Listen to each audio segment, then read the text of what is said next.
Hello, everyone. This is Will. Excuse me, at Aggro Rhetoric, from your favorite Magic the Gathering podcast, Gutshot, and I am here with War Crimes Uwu, and I'm ready to talk about some new cards. I am Fred at War Crimes Uwu from your least favorite Magic the Gathering podcast, Gutshot, and today we're going to talk about some Zendikar Rising cards. I'm very excited. The set looks pretty cool. I have some qualms with it, but we'll get into all that. This set is going to be a point of discussion for us, for sure. Yeah, this is going to be chock full of exciting cards. I can already think of some ones that I want to talk about.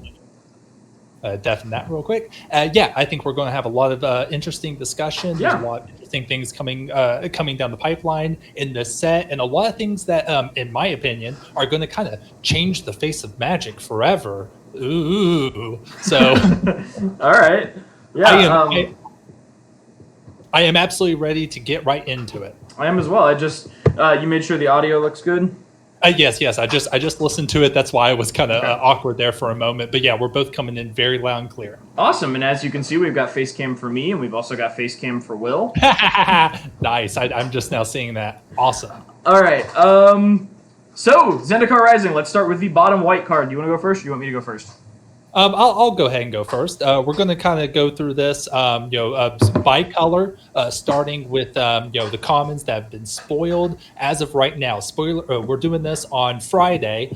Spoiler season started on Monday, so we have about a week's worth of cards, and it seems like they're going pretty quickly this week. Yes, for sure. Getting these cards out. So we're going to talk about these cards, what we think about them from playability, limited, constructed, flavor, what we're expecting, not expecting, our hopes and dreams, past trauma, and let's get right into it. Our deepest fears.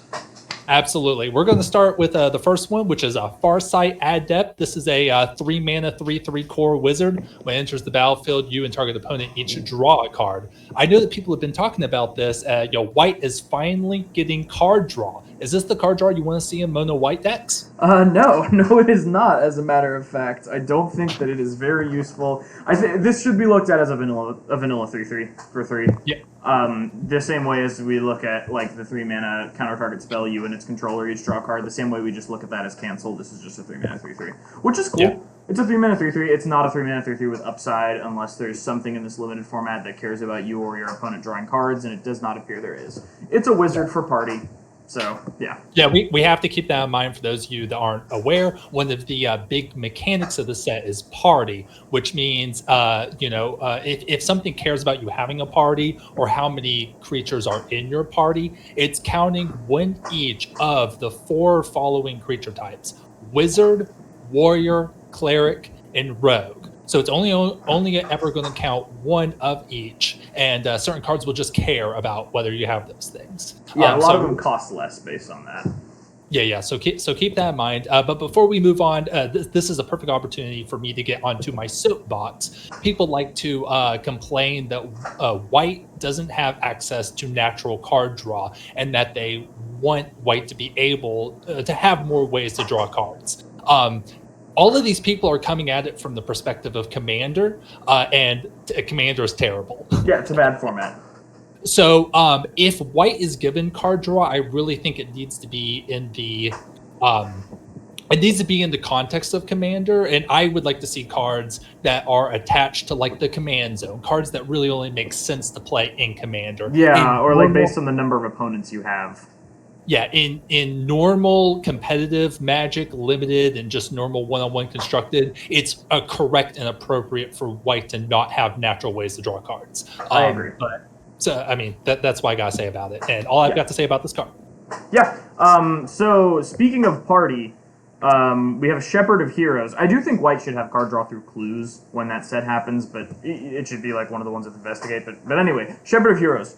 4 and a white for an Angel Cleric 3/4 flyer. When it enters the battlefield, you gain 2 life for each creature in your party. So you're gonna at least gain 2 life because this is a cleric. I think you should expect this to gain you about 4 life in an average scenario. It and probably one other creature in your party. It's a 5-mana 3/4 flyer that gains you a little life when it comes in. That's an excellent common. Yeah. One thing I like about this is that this is the first Angel card that we've seen. I mean, we're only 2 cards in, but I played during original Zendikar, and one of my favorite parts of the flavor were these angels that had the halos that went around their eyes. I just thought that was a really cool concept, and we didn't really see much of that in battle for Zendikar. And it seems like they're bringing that aesthetic back and bringing them into the story. So I'm really excited to see how that develops as cards get spoiled. Yeah, I think they look really neat. Though it's like a Justice is Blind sort of idea. I love that flavor bit too. So that's a good thing to point out. Yeah, I like Shepherd of Heroes. Good strong card. Yeah, just kind of common flyer for limited when you need it, right? Yeah. You got the next one?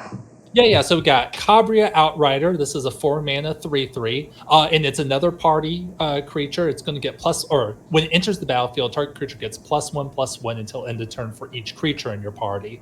So 4-mana 3/3. This looks like it's just going to be just a standard sea level beater that you play. You'll pump up one of your creatures before it attacks, but this is just a curve filler for limited. It looks like. Yeah, it'd be really good if it had flash, because it'd be a combat trick with a creature on it. But yeah, this is curve filler for limited. Speaking of curve filler for limited, we've got Cliffhaven Sellsword, Core Warrior, 2-drop 3/1. Not bad. Pretty basic. Yeah. Pretty basic. Cool to see the core coming back. This is a pretty cool art. Really exemplifies the adventure theme that they're bringing back with this new Return to Zendikar. And I'm sure this will be kind of your baseline 2-drop for your white limited decks. Yeah, shout out to Jason Rainville for that art. Yeah, good looking card. You always take the 2-mana 3/1s in white. Resolute Strike is a white for an instant. Target creature gets +2/+2 till end of turn. If it's a warrior, you may attach an equipment you control to it. So this is the beginning of that equipment theme. This is a pretty good combat trick, honestly. Now we haven't. Yeah, it's unfortunate that we're starting with the color that cares about equipments before we look at what equipment is playable. In current standard, the best equipment that we have is Embercleave, which comes into play and usually ends the game as soon as it comes into play. We're not really seeing any equipment that you want to play early and then attach to multiple creatures throughout the game. It's possible that we'll get there, especially if there are other cards like the new Nahiri that care about playing increased levels of equipment.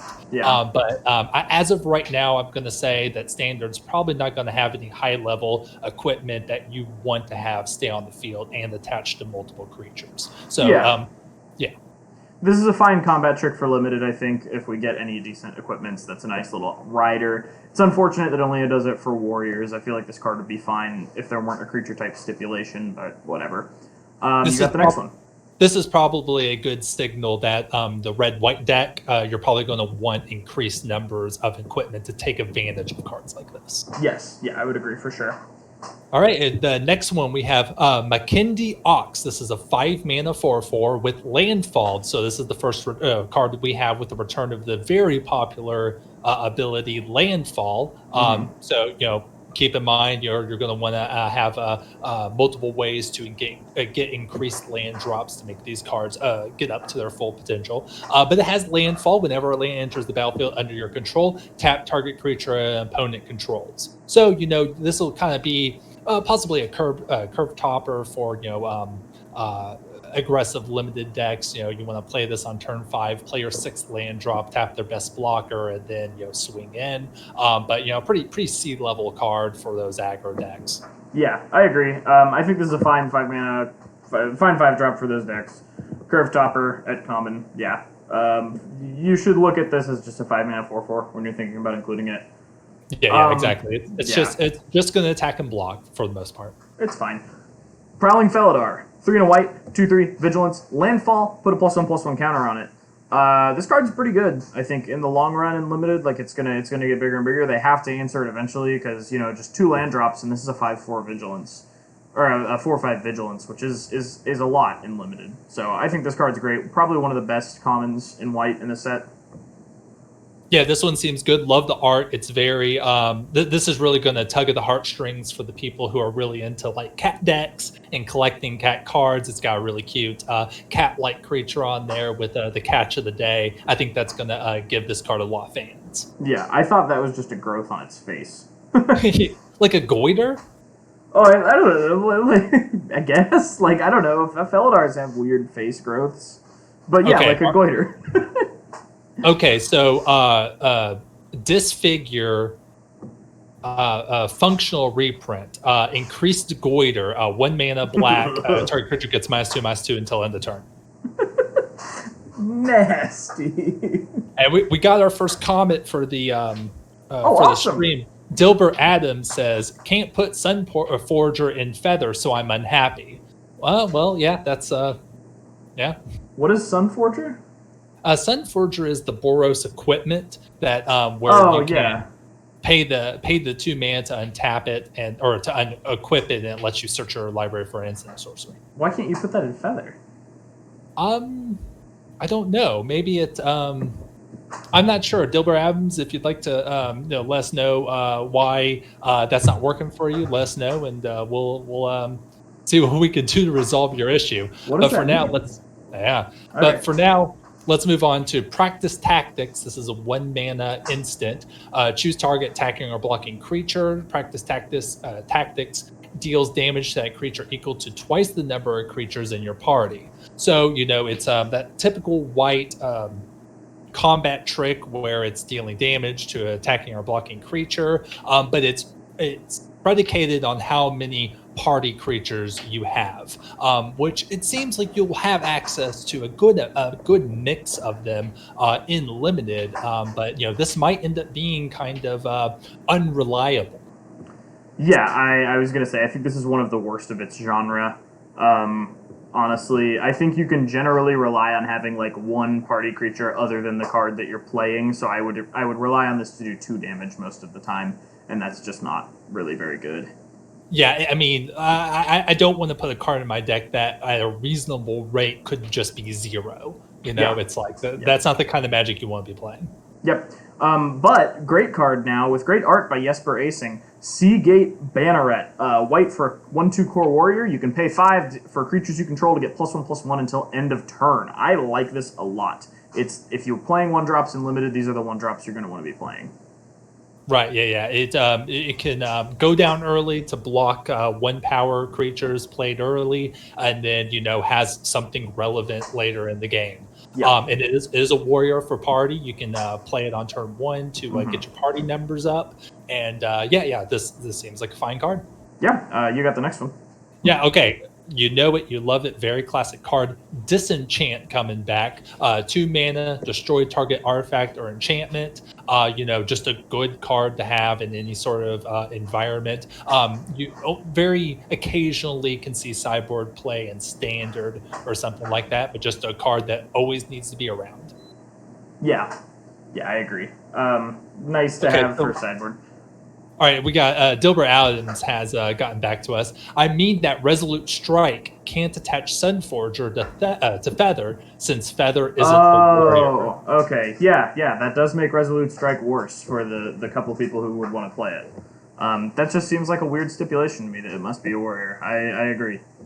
I wonder how many equipment you wouldn't be playing in Feather, right? Wouldn't you want to be loading up on the instants and sorceries instead? But I understand.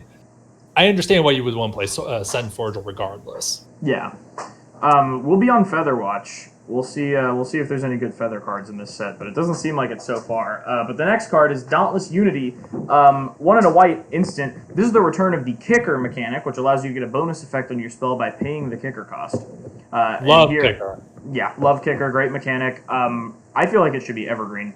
Not exactly. Probably more. They should bring it back more often than they do. I think cycling should be evergreen. But the kicker on this is 1 and a white, so you can double its cost. Creatures you control get +1/+1 until end of turn. If this spell is kicked, those creatures get +2/+1 until end of turn instead. I think this card's awesome. The flexibility makes it one of the better white instant anthems that we get every couple sets. Oh yeah. This card seems great. This is like a cool card for those casual white weenie decks that you'd see at the kitchen table, and I think those players might be attracted to the flexibility that this will provide. So yeah, good card. Looking forward to seeing if this can be like a I win button for limited decks. Yeah, I think it will be a lot of the time.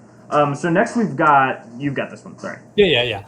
Angel Heart Protector. This is a 3-mana 3/2 human cleric. So adding to your party. When Angel Heart Protector enters the battlefield, target creature you control gains indestructible until end of turn. So no flash or anything. It's coming in during your main phase. So pretty much just going to make whatever you want to attack with indestructible and just get a little bit of extra damage in. Role filler, curve filler for limited. It looks like. Yeah, this is fine on a 3/2. I like this. This is a good 3-drop. You're going to feel happy about getting it. Now we're getting into some really interesting stuff. This is Skyclave Cleric. Now it's 1 and a white for a core cleric, a 1/3. When it enters, you gain 2 life. That's a fine card on its own, but it also can be played as a tapped land. You can flip it over when you play it. Instead of casting it, you can play it as your land from your hand per turn, and it comes in tapped. I love these. I think the opportunity cost for playing these is so low. You can go. You can still be playing a 17 land deck, but also have like 3 extra spells just by grabbing up and playing as many of these as you can. I think this is one of the better ones, but I think that any of them, even the ones with kind of lackluster effects, are still good because you often don't care about lands coming in tapped and limited as much as you do in constructed. Yeah, so what I was going to ask you is, do you think this is the end of Magic? Lands and spells together on the same card, dogs and cats living together, it's pure madness. There's all sorts of people on the internet saying this is going to be changing the face of Magic as we know it. And then there are some people who are saying, no, these are terrible. No one wants to play any of these. They're all below rate and stuff. You're absolutely right. Having a land on the back of each of these spells makes the front much more playable than it normally would be. As you said, the opportunity cost of playing them is just so low. And coming into play tapped it can be a drawback, but it's not that much of a drawback. We play tapped lands all the time. Temples are playable in constructive format. So, any card that has a land stapled to it, look at it like 3 times as long because, it's got a lot more playability than you would expect. Yeah, I think that's great. I don't think this is the death of Magic, but I think most of these cards are very good. Just because, especially in Limited, there's like no cost to putting this in your deck. It's a good 2-drop, but it's also a land. And you've got the next one, which happens to also be this type of card. When we get to the because there's a bunch of cycles of these spells that have lands on the back of them. Once we get to the mythic ones, we'll probably get a little bit more into their constructive playability. Yeah. And just as a preview, I'm very high on the playability of all of these. All of them. Okay. Interesting. Well, yeah. I mean, it's. I think that flexibility can't be overstated. Yeah, I agree. Yeah, but Dilbert Adams here says Sunforger is basically it, but you want any effects that can let you use Sunforger multiple times. It's that nutty. Well, what I would say to that is it sounds like you're playing Commander, and Commander is terrible Magic. I don't believe that Commander players deserve rights. I have talked to him about this a few times. This is my roommate. I'm just saying, if you're playing Commander, it's no good. Don't do it. That's true. You should stop playing Commander. Although, I mean, I don't know. With all the stuff, our the owner of our shop near our college has been going on some racist tirades on Facebook. So we're trying to find a new LGS. So I mean, I guess you play Basement of the Dorm Commander. I don't know. Sure. Yeah. So you got the next card. Yeah, I got the next card here. Sajiri Shelter. This is a 2-mana instant. Target creature you control gains protection from the color of your choice until end of turn. And just like the previous card, it's a double-faced card. And the backside is a white land that comes into play tapped. When we see these protection spells in white, they're usually 2 mana. Target creature control gets the protection, and then it has a little bit attached to it. So, Feat of Resistance gives a +1/+1 counter. God's Willing lets you scry 1, which that was a little pushed. And for this one, the extra is that it can also become a land. God's Willing is very playable because it's 1 mana, but I think that this is so much more playable than cards like feet of resistance. The same this vein of 2 mana protection spells. So it sounds like your roommate needs to put this in their feather deck instead of Sunforger. Yeah. This might be a feather card. It's a land. It's also, a God's Willing type effect that you'd want in there. So yes, if this is a feather card alert. I like the art on this too. It's nice. Yeah, that's nice. Yeah, it's one of those things that looks kind of like a classic fantasy piece. Do you want to get the next one so I can get the next one because it's in Spanish? Oh, okay. You're gonna break out your Spanish. We have Paired Tactician. This is a 3-mana 3/2 creature human warrior, so it's added to your party.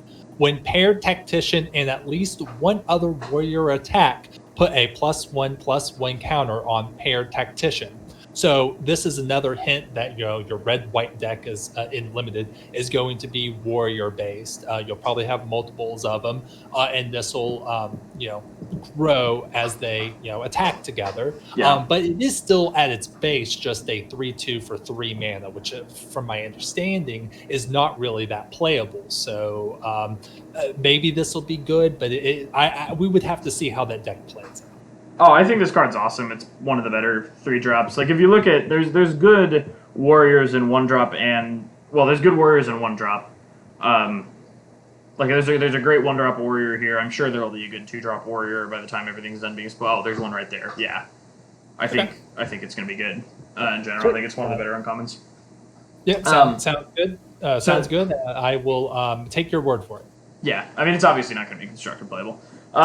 So the next one we've got is Estampida de Makindi. Conjuro. Las criaturas que controlas obtienen +2/+2 hasta el final de turno. Now what this is, it's a sorcery for 3 and double white. Your creatures get +2/+2 until the end of the turn. This is a decent anthem, and it's a land. It's a land that comes in tapped. So this is exactly the kind of card that you would want this on.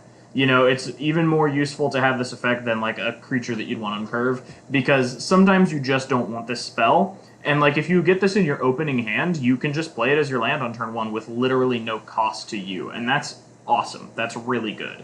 So you get to include a sort of I win button in your deck, but you don't have to cut a card that was on your curve for it. You can cut a land for it because it is a land. Right, for sure. If you're playing multiples, that 5 mana cost is a little less of a downside, because the multiples that you're drawing are helping you get to that 5 mana. Yeah, so this seems good. Any deck that wants an anthem effect, this is a good way to go. Absolutely, yeah. So the next one is Core Blademaster. This is my type of card here. We got Core Blademaster, which is a 2-mana 1/1 core warrior. Yeah, so just like you were saying, this is a great warrior to play on 2, and then on 3 play your Paired Tactician. Yeah. It's a 1/1 with double strike, and then equipped warriors you control have double strike. This is the card that's going to make me want to go into the warrior deck in limited, and also double strike is just so powerful on its own. If there were any sort of equipment deck in standard, I'm sure this would be a good one. And then also all your casual equipment, kitchen table equipment decks. So this just seems like a really cool card, going to get a lot of people excited. Yeah, my only caveat is that when the only playable equipment is Embercleave, your equipped warriors you control have double strike as reminder text. Yeah, fair enough. Yeah, I don't know. It's all right. It's good and limited, obviously. I don't know if it would be constructed playable. It depends on how good the equipments we get are. But the next card is really good. It's a 1-mana flyer, 1/1 core cleric called Kite Cleric. It has flying, and you can kick it for 2 and a white. And if it was kicked, when it enters the battlefield, tap up to 2 target creatures. So that kicker is very marginally relevant. It's a 1-mana 1/1 flyer. We like those in limited. They get in some damage before they get outclassed, and you can just keep hitting with them. And then when your opponent plays a flyer, you just got to remove it, and you can keep hitting with your flyer. So 1-mana 1/1 flyers we like. This is in your party, so lots of upside. This creature holds equipment really well. And if you're trying to play equipments, this is a great one to just put your equipment on. This reminds me of, what was it from Eldraine?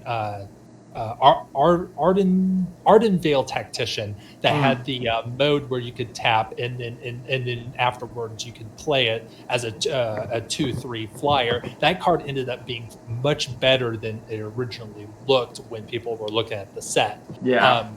So I think, and this is an uncommon. So I think that this is probably plays a little better than it looks on paper. So this is probably a good one to look for. Yeah, this is so Ardenvale Tactician is actually the top thing in the thesaurus for this card too. Yeah, that's where I pulled the name from. Oh, okay, but it's good observation that it holds equipment as well. I keep forgetting how important that's going to be in this format. Yeah, 1/1 flyers are more valuable in a format that's like kind of equipment based. So you have the next card. Yeah. So this is another flip land card. This is Cabria Takedown. 2 mana instant, deals damage equal to the number of creatures you control the target creatures or a creature or planeswalker. Like you said, this has a 0 floor where you could possibly have no creatures, but even then you have the land portion of it, which puts it above a card like the one we talked about before, Practice Tactics. So this you'll probably want to play it because if you're playing white, you'll reasonably have at least 1 or 2 creatures on the field, but at the worst, it's just a land. So hard to think that I wouldn't want to play this. I think the really cool thing to point out about this is very new for white. White does not have direct damage. Being it based on the number of creatures you control is fitting, but white has literally never had this kind of effect before. So we'll see if they push this in a stronger direction in future sets. Oh yeah, I think you're right. I think the cards I'm thinking of are like ZENDIKAR, or not ZENDIKAR, like Gideon's Fury or something like that makes you like sacrifice attacking or blocking creature, or No. Cabria Takedown isn't attacking creature, it's just to target creature or planeswalker. Oh, okay, I see what you're saying. Yeah, it's not, this could be just Lightning Strike. You can just hit a creature or planeswalker with this. Oh yeah, you're right. Yeah, definitely new territory. So you got the next card. Yeah, I love this art. This is my girlfriend brought this up. This is her favorite artist, Jesper Acing, and this is like her favorite art from the set. So Fearless Fledgling is a 1 and a white for a 1/1 Griffin. Landfall. Whenever a land enters the battlefield under your control, put a +1/+1 counter on Fearless Fledgling. It gains flying until end of turn. So I love the flavor. It doesn't have flying yet because it's a little baby, but when a land enters, you get a counter on it and it gains flying. I think this is one of the best uncommons in the set, easily. The art is actually really silly. It almost looks like unset art. I love that.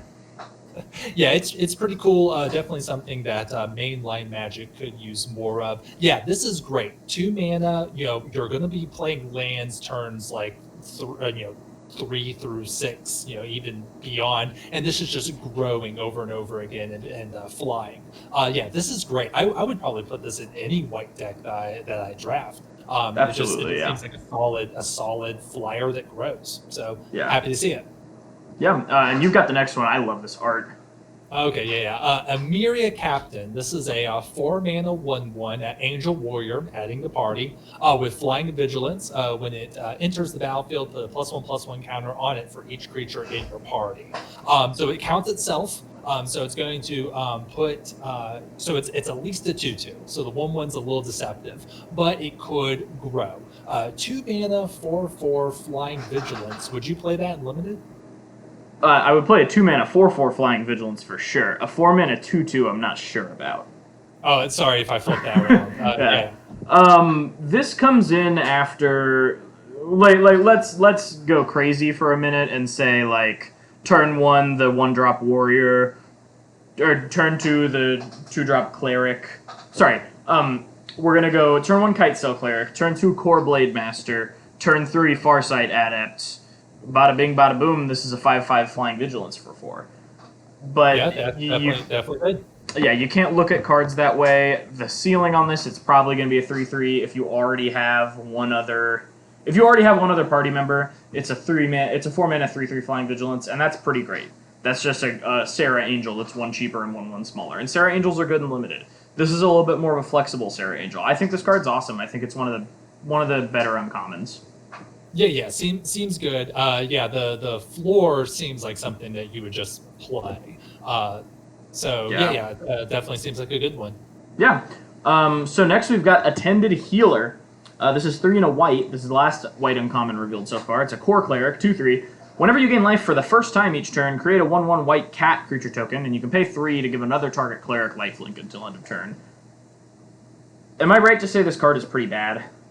It's not inspiring any confidence for me. I wonder if the mono white life gain weenie deck in Historic has any natural clerics in it. Because if it does, then I might start thinking about this as like a curve topper for that deck. Yeah, I don't know. Maybe like a cleric tribal commander decks would want this. Yeah, I think you would have to have like a critical mass of clerics, and you're not really going to get that unless you're building some sort of quasi-tribal deck. Yeah, the Historic deck, this is competing with Heliod. Like Ajani doesn't even make it into that deck, the Ajani from M21, that makes Pridemates and stuff, so I don't think Attended Healer has a chance.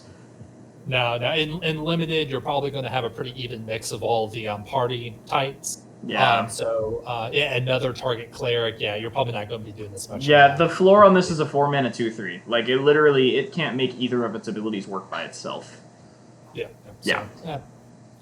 So it's there in case it's there for your cleric EDH deck. Yeah, and you've got the first rare of the night. Go ahead. Okay, and this one looks like a good one. This is a Skyclave Apparition, 3 mana 2/2 core spirit.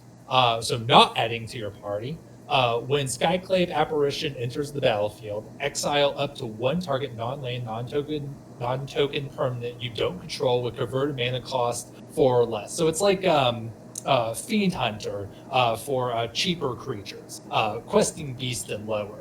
And then when it leaves the battlefield, the exiled card's owner creates an XX blue illusion creature token, where X is the converted mana cost of the exiled card. So you're not even getting the original card back, you're getting an illusion version of it. I think that this is going to be a pretty good role player for standard decks playing white. It's going to fill that Fiend Hunter, Oblivion Ring, Banishing Light type effect, and also just swinging for 2. It doesn't have flying. We'll have to keep that in mind. Yeah, even though it looks like it does. Right. I think this will be a role player in Standard. Yeah, I think this card's really good. I think it could see some Historic play.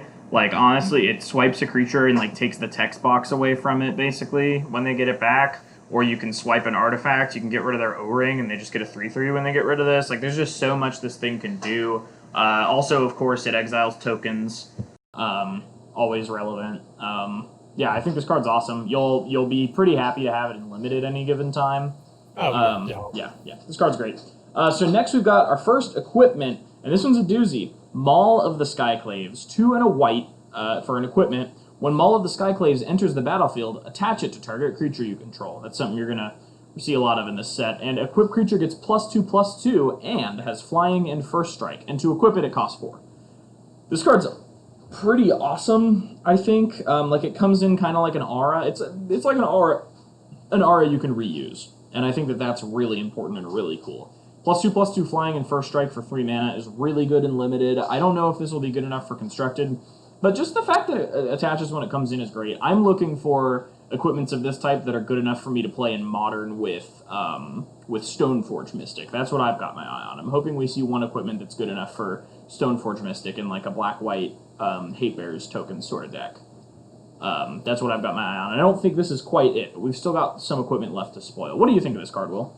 I like it. I think it's got a pretty high power level to it. I have my doubts about this being any sort of constructed playable beyond brawl decks on Arena, or maybe artifact equipment focused commander decks. For Limited, obviously, this is going to be great, but it's not game winning on its own. And then the costs, I believe, are just a little too high for at least the current power level of Standard. I would love for us to be in a Standard environment where this is playable and good, but for something like this, Shadow Spear is already not seeing that much play right now, and I think Shadow Spear would have to be widely adopted before this would be adopted behind it, if that makes sense.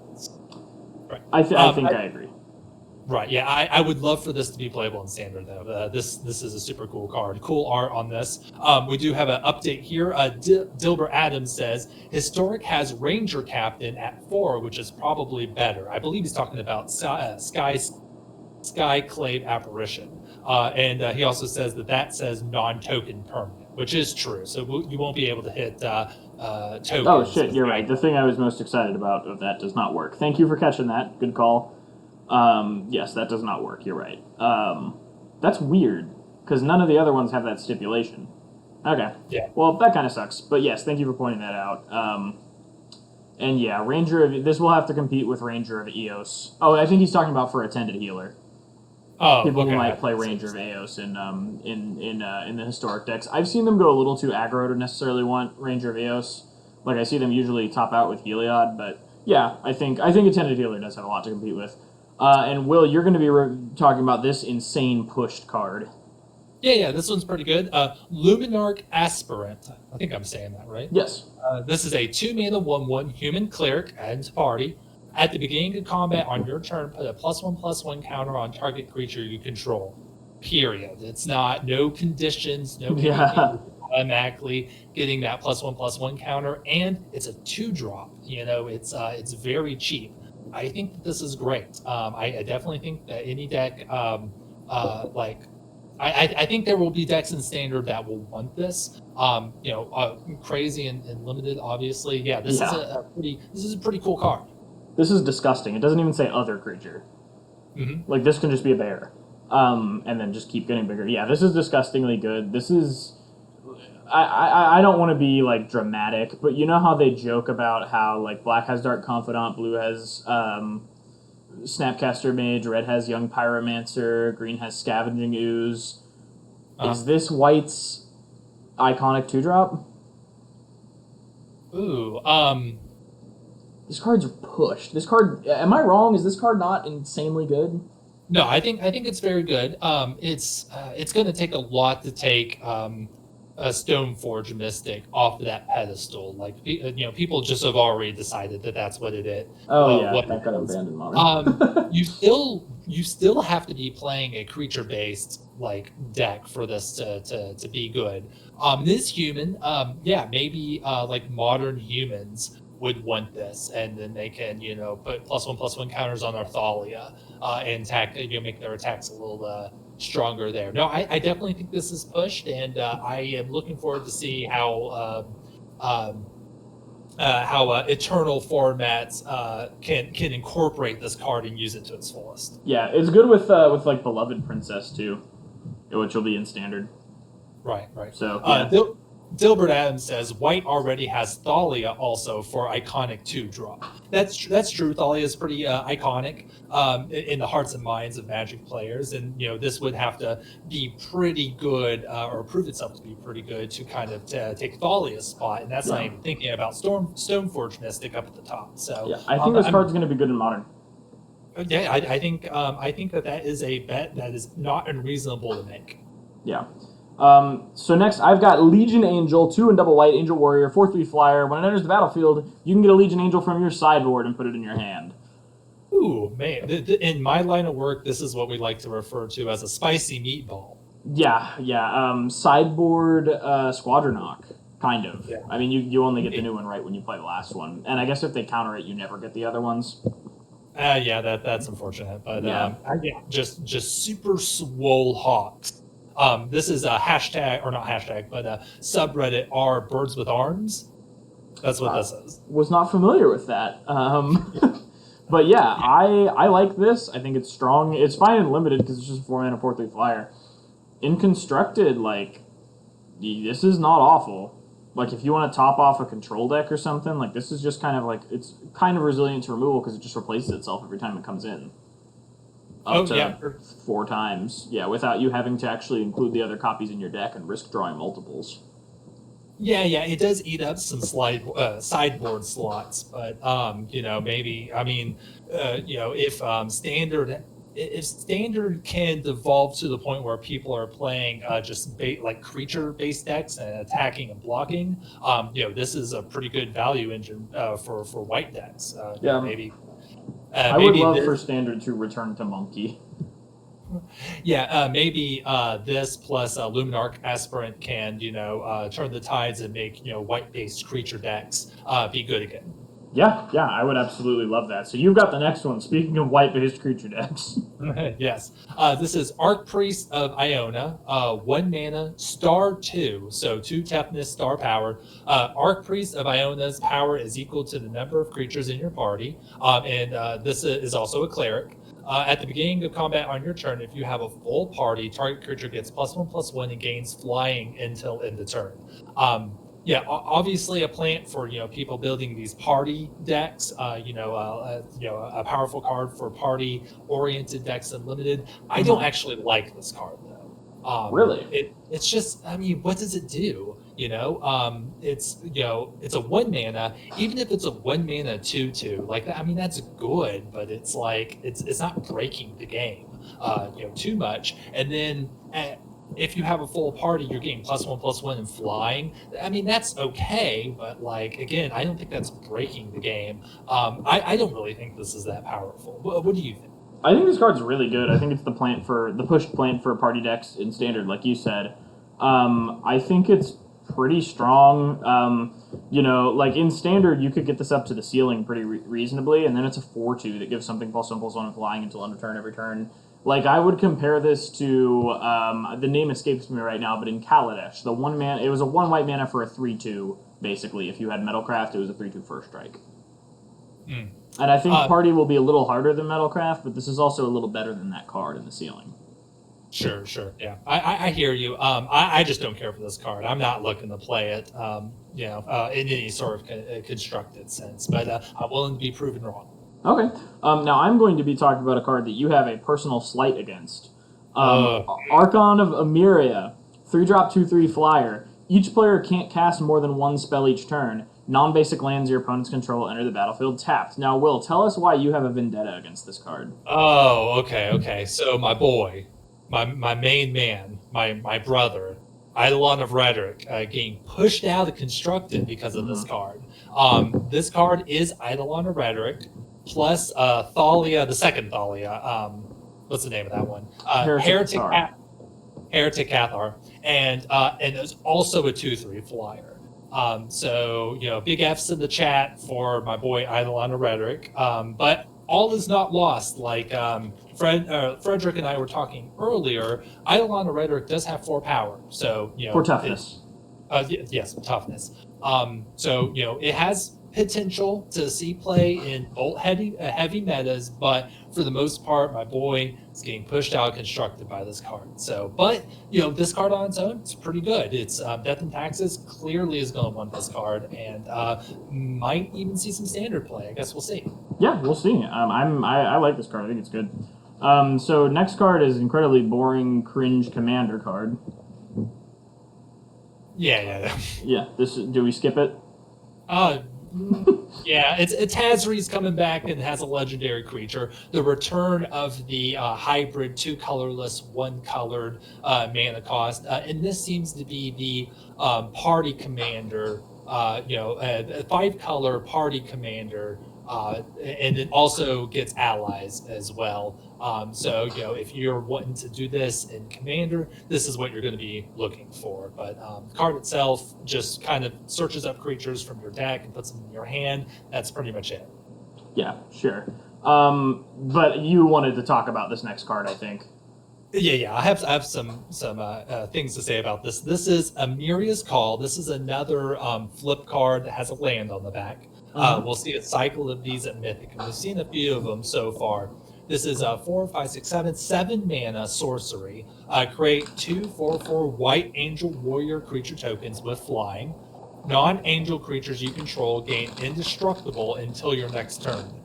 Obviously a good card in any sort of control deck, that can kind of grind out the game, and then play this as like a win con, giving you 2 Sarah Angels. For sure.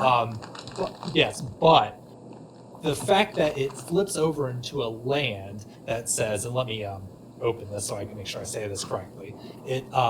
The back is a land that taps for white, and as a myriad scattered Skyclave, which is the name of the card, enters the battlefield, you may pay 3 life. If you don't, it enters the battlefield tapped. So if you play it as a land, you can bolt yourself, and then it becomes an untapped land.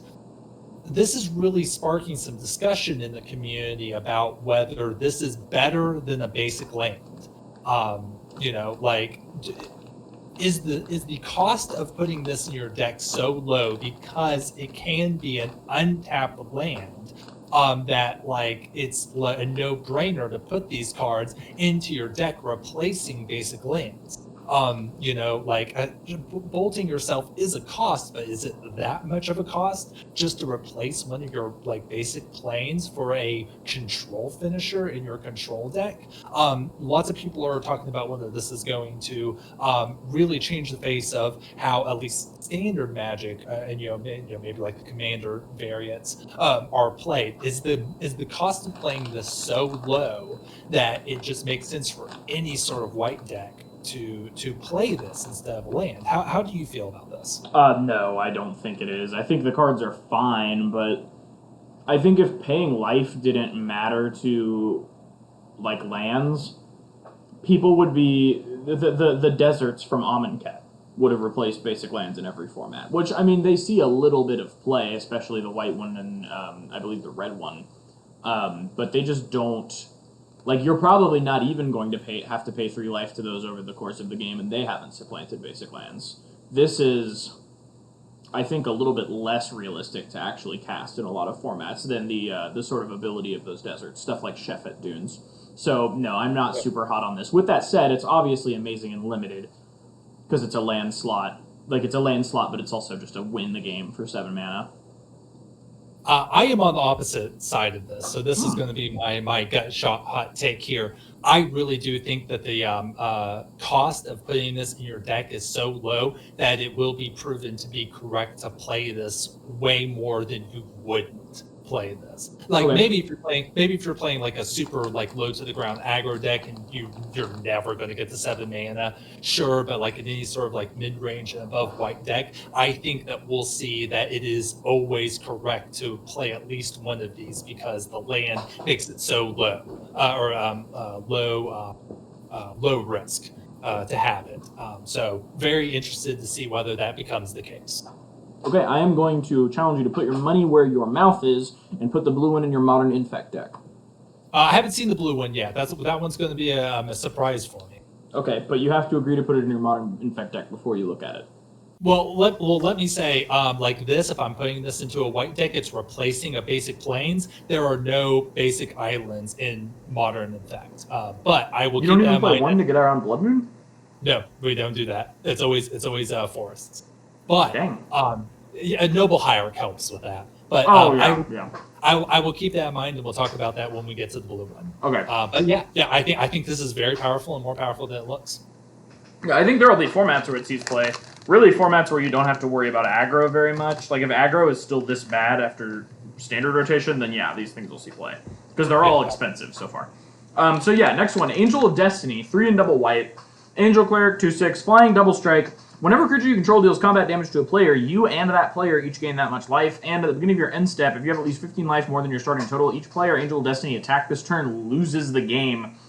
This is fucking weird. It turns your goal from damaging your opponent, which you can basically no longer do, into gaining a bunch of life. It's worth noting that his ability is separate from lifelink, so if you hit your opponent with a lifelinker, you gain the lifelink, and then you also gain life equal to the damage that you dealt. So this can happen pretty quickly.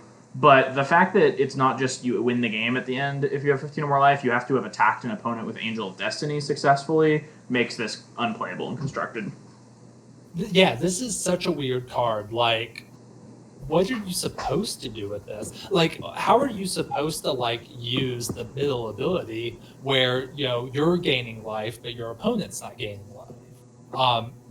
Is that just a downside to this card? Is it just to power it down? Why does it have double strike? Why can't it just be a 4/6? What's going on here? Although, I think that this will be okay for white commander decks as another way for them to win the game. The art's pretty cool, but it's just such a weird card.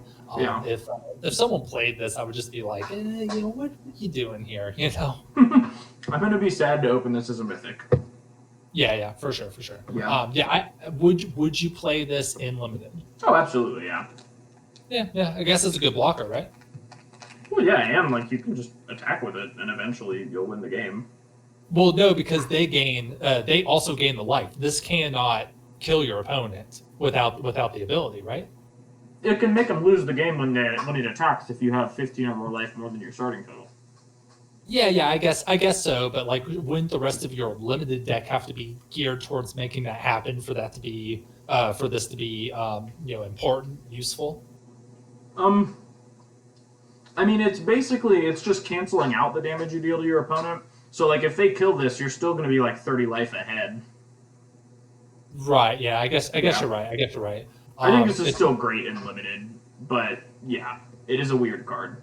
I like it in limited as a good blocker. I wouldn't want to rely on its ability, because if you have this on the field for a while and you start attacking with all your creatures, you're gaining life, but you're then relying on the last ability to win the game. And then if this just gets removed and you have no answer to it, like, you lost so much tempo. Yeah, for sure. On that.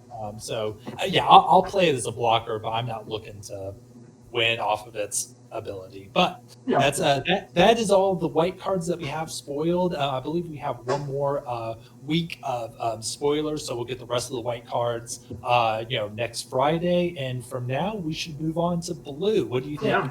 Yeah, I agree. Why don't you tell us about Vines of Vastwood but Terrible? Yep. Or Dive Down but worse. Shell Shield. This is a 1-mana instant, and we're in the blue cards, with kicker of 1 colorless. Target creature you control gets +0/+3 until end of turn. If this spell was kicked, that creature also gains hexproof until end of turn. So if you're familiar with Dive Down, a construct a playable card from from Ixalan, right? So it was playable like a year ago. This is just kind of a worse version of it. I don't see this coming out of limited. It's just going to be a role player for limited, not really seeing the constructive power here. Yeah. So next is Zulaport Duelist. It's a blue for a 1/1 human rogue with flash. When it enters the battlefield, up to 1 target creature gets -2/-0 until end of turn, and its controller mills 2 cards. We'll have to see how this interacts with the rest of what Blue's trying to do in limited, but thus far it just seems like a weird gimmick. It is a one. Yeah, no flying or anything like that. No real way, unless they're attacking with an X1. No real. That doesn't really even work either. Yeah, this is really weird. It gives you a rogue for party. Yeah. But yeah. So I'm not too high on this one either. Yeah. So you got the next one. Yeah. We have Dilbert Adams here saying, your other creatures also gain life because of the angel, so you don't necessarily need to build around the angel.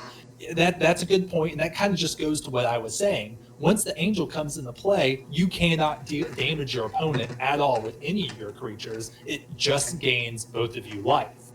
So when your angel gets removed before you win the game with its ability, you lost so much tempo there in terms of pressuring your opponent. So I actually think that's kind of a downside. Yeah. I'd want to play it more if it was only the angel and not just my other creatures. Yeah, I would agree. So we'll move on to the next card here. Expedition Diviner. This is a 4-mana 3/2 Merfolk Wizard, add to party. It's a 3/2 flying, and if you control another wizard, this card has, when this creature dies, draw a card. If you're in blue, it's probably likely that you'll have access to some other wizards, and all you need to do is have one more wizard in play before this cantrips when it dies. 3/2 flying for 4. I think that's a little below rate. I'm not sure, but it is just a flyer. Any sort of a near rate flyer is going to see play in limited. We'll just have to see whether you can draw cards off this. Yeah. I would agree. I think this is just a fine flyer. Treat it as though you don't get the card when it dies, but... Yeah.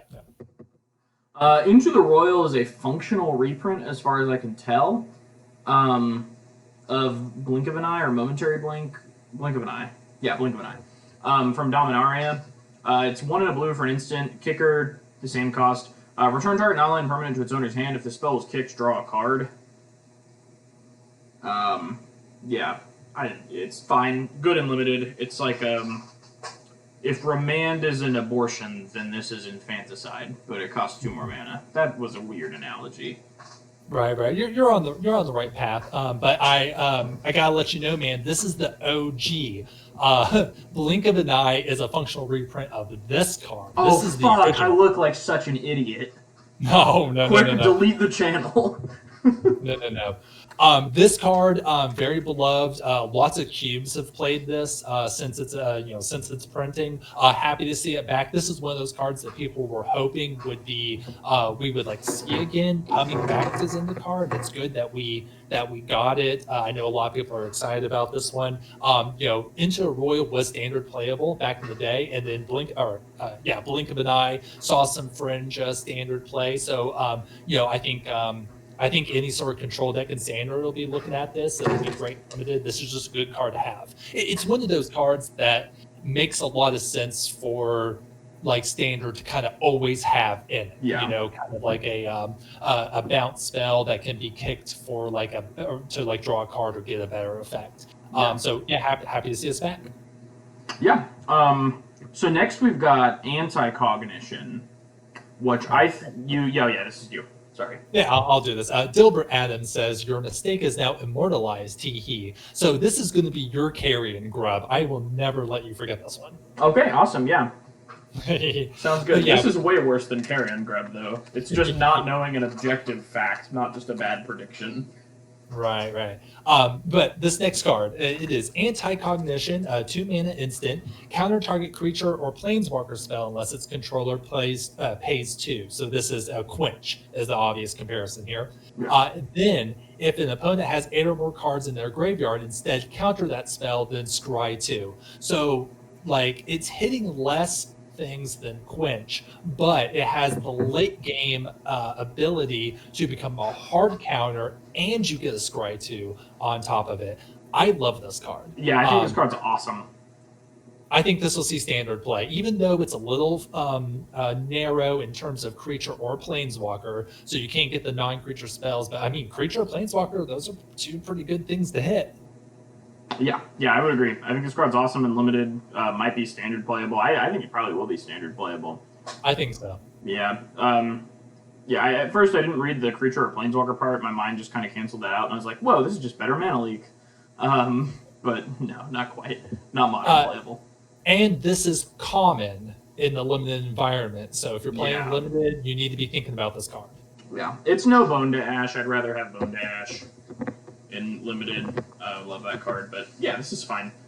So next up is Field Research. 2 and a blue, kicker also 2 and a blue, sorcery, draw 2 cards. If the spell is kicked, draw 3 cards instead. I think kickers in this set might literally always be the spell's mana cost. Huh, that's interesting. I hadn't looked at that yet. But yeah, this card's awesome. It's divination but flexible. You can double the mana cost to draw 1 more card, which I think is pretty clear. If this were just divination or concentration, it'd be pretty strong. But it's divination or 6 mana concentration. I think this card's fine and limited. You're going to feel pretty happy to get it, especially in the late game when you draw it.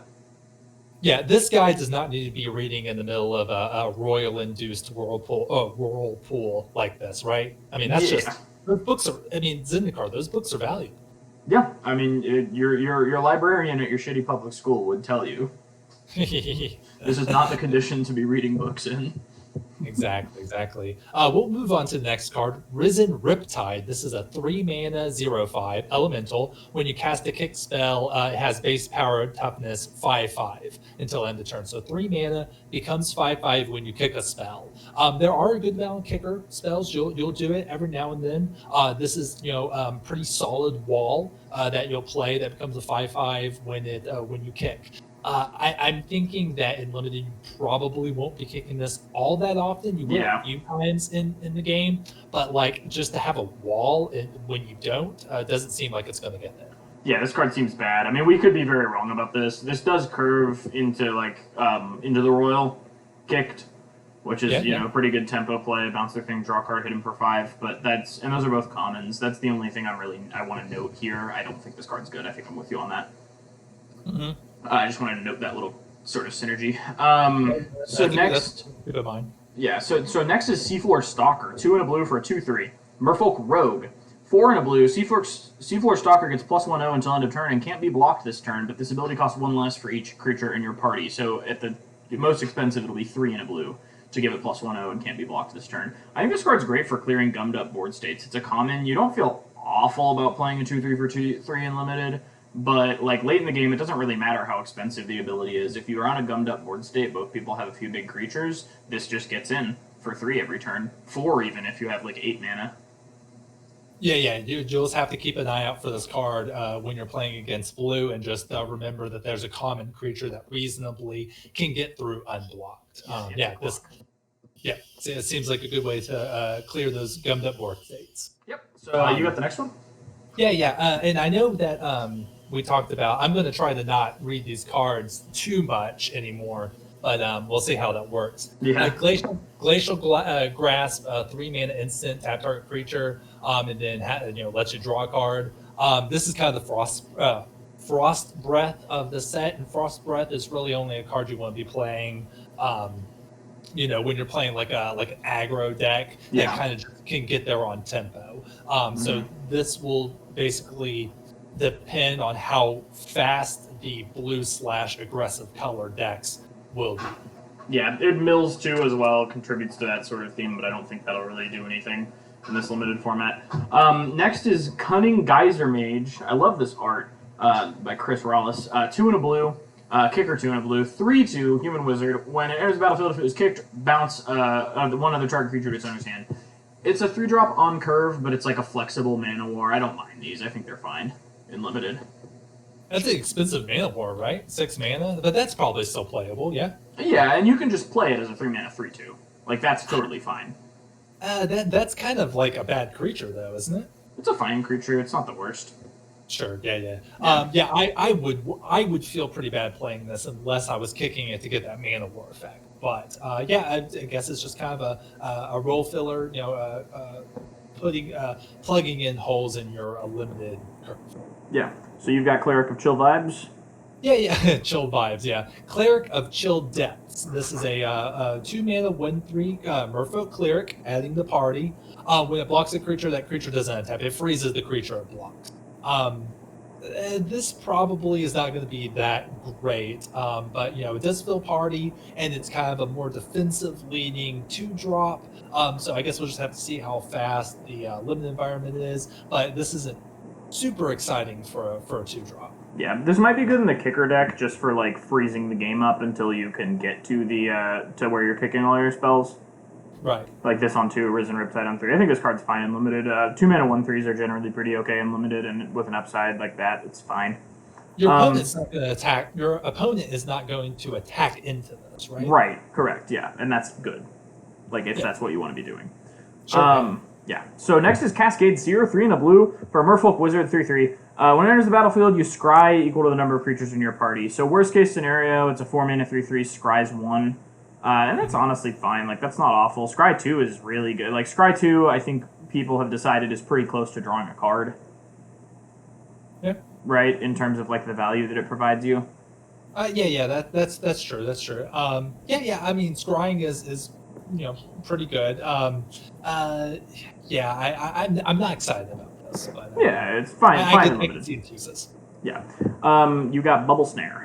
Yeah, we got Bubble Snare, 1 mana enchantment aura, which kicks for 3. And then if you kick it, it taps the enchanted creature. And then it's that natural, like, blue enchantment that doesn't let your opponent, or whatever it's attached to, untap. So this is kind of that common blue removal that you're going to get. But for 4 mana, tap the creature, it doesn't untap. That's playable. 4 mana is about where the capture sphere, those types of cards land. So it's just you're gonna want to pick these up if you're playing blue and limited. Yeah, but you can slam this down for just a blue on something that attacked the last turn. Yeah, like this is just a blue to remove a tapped creature. I think this card's insanely good. I think it's probably the best blue common in the set. To be honest. Okay. Yeah, like just because the fact that it's so flexible, you can just play it on 1. And then we've... Oh, go ahead. I'm gonna say the best common is gonna be into the royal, but yeah, you're totally fine. This kick goes curves right after Risen Riptide, so that's true. Yeah, another card that does that. Yeah. So Ruin Crab. Hey, Frederick. One moment, if you don't mind. Yeah. Okay. Please talk about this card. I'm going to mute myself just for a moment. Okay. Okay. Yeah. So Ruin Crab is a blue for a crab. 0/3 landfall. Whenever a land enters the battlefield under your control, each opponent mills 3 cards. So this is kind of like Hedron Crab. This is a more powerful Hedron Crab as far as I can tell, because Hedron Crab just milled 2 and it was an 0/2. Although Hedron Crab did let you target, so I think you can mill yourself. So this card's weird. It might be fine in limited. You know, you're going to get like 3 triggers off of it. The mill deck might come to fruition in limited, and if it does, this will be one of the better cards you're going to want to nab for that. As for constructed playability, I just don't see it here. Maybe Commander. I don't know. As for constructed playability... 8 crab. Hello? 8 crab.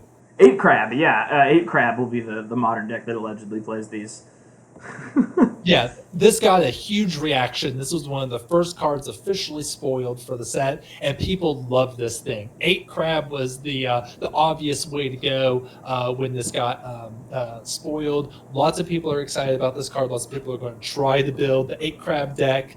Yeah, just great to see. You know, fan favorite card. You know, this is a home run card.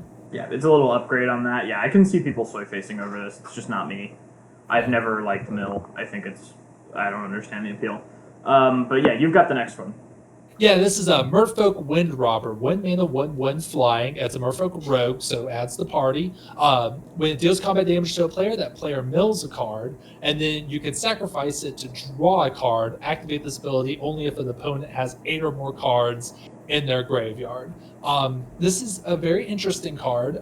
It's not very powerful of itself. I think this card's awesome. It's only milling 1 every turn, and then when it sacrifices, you're only drawing a card. It's the synergy is really cool, and I can see where it's going. But at the end of the day, it's just a 1/1 for 1 flying that could possibly draw you 1 card. How do you feel about this? I think this card's awesome. The second ability, it's kind of removal insurance, or like once this creature becomes outclassed by your opponent playing some bigger flyers. But other than that, it's 1 mana, 1/1 flyer and limited, and we like those. Like, those are just good. Yeah, sure. It holds equipment pretty well. Yeah, rogue for party. Okay, can you read the next one, please? Yeah. Lull Mage's Domination, X and triple blue, sorcery. This spell costs 3 less to cast if it targets a creature whose controller has 8 or more cards in their graveyard, so there's that theme back again. Gain control of target creature with converted mana cost X. This card's fine and limited. You know, if your opponent has 8 cards in their graveyard, it can steal a 3-drop for 3 mana, which is really great tempo, but otherwise you're going to pay a shitload of mana. It's going to be kind of like... they printed this kind of at rare, just X and double blue for this, and control magic costed at X and double blue is pretty overcosted. Usually you don't want to take it, but this is fine at uncommon. I could see a deck being okay with running 1 or 2 of these. Yeah, this is the set's mind control type card. It's a bit of a variation on it, but at the end of the day, it's a 5 or was it 3 to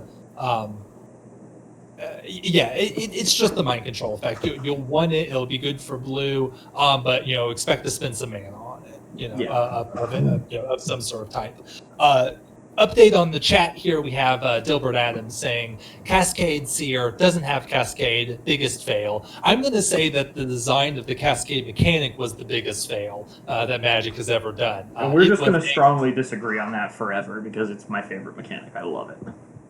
A Cascade. Okay, I will agree to disagree there. Cascade is the biggest, second biggest mistake that Magic's ever made. And then Dilbert Adams also says most uses of Hedron Crab were to target yourself for things like Hogak and other graveyard strats. Definitely. Yeah, that's true. That's true. In 8 Crab, you're probably going to be shooting those all at your opponent. Yeah, I had mentioned that this is not exactly Hedron Crab because of that, but yeah. I think I'm only picturing like the cringe players who wanted to mill their opponent out. Like those kinds of people. There's one guy at every LGS. It's not Gabe, but there's a guy at every LGS. Right, yeah, Who's trying to yeah. mill? So, Who's trying to play mill or storm or whatever jank shit, like standard storm? That guy, you know that guy. yeah, so thank you for your comments, Dilbert Adams. We very much appreciate you being here. Thanks for keeping us honest there. Let's move on to the next card, Wind Rider Wizard. This is a 3-mana 2/2 human wizard, adds the party. Flying, when you cast an instant sorcery or wizard spell, you may draw a card. If you do, discard a card. So, you have this on the field. This is just your basic 3-mana 2/2 flying. Great card to play. And then you're going to loot every time. Loot, which is obviously something very good to be doing in limited. Anytime you cast a instant sorcery, and then also your other wizards. This seems great. I think this is going to be, like a good card to kind of push you towards blue. Is that right? Yeah, this Wind Drake has insane upside. Yep. This is super great. Yeah, in a set, this would be even better in a set that had like flashback or something. But yeah, it's great here. This is a great card.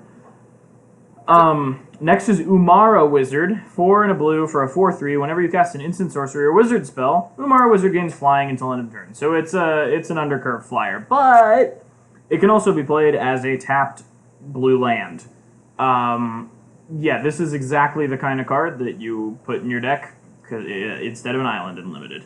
I don't know if you do it in any other format. I don't think you do. But in limited, you're gonna see like 13, 14 land decks that are just jamming as many of these kinds of cards as they can because it's just so flexible. And I think it applies here as well. This would be probably a terrible common even if it didn't have the land on the other side, but just the opportunity cost is 0, basically.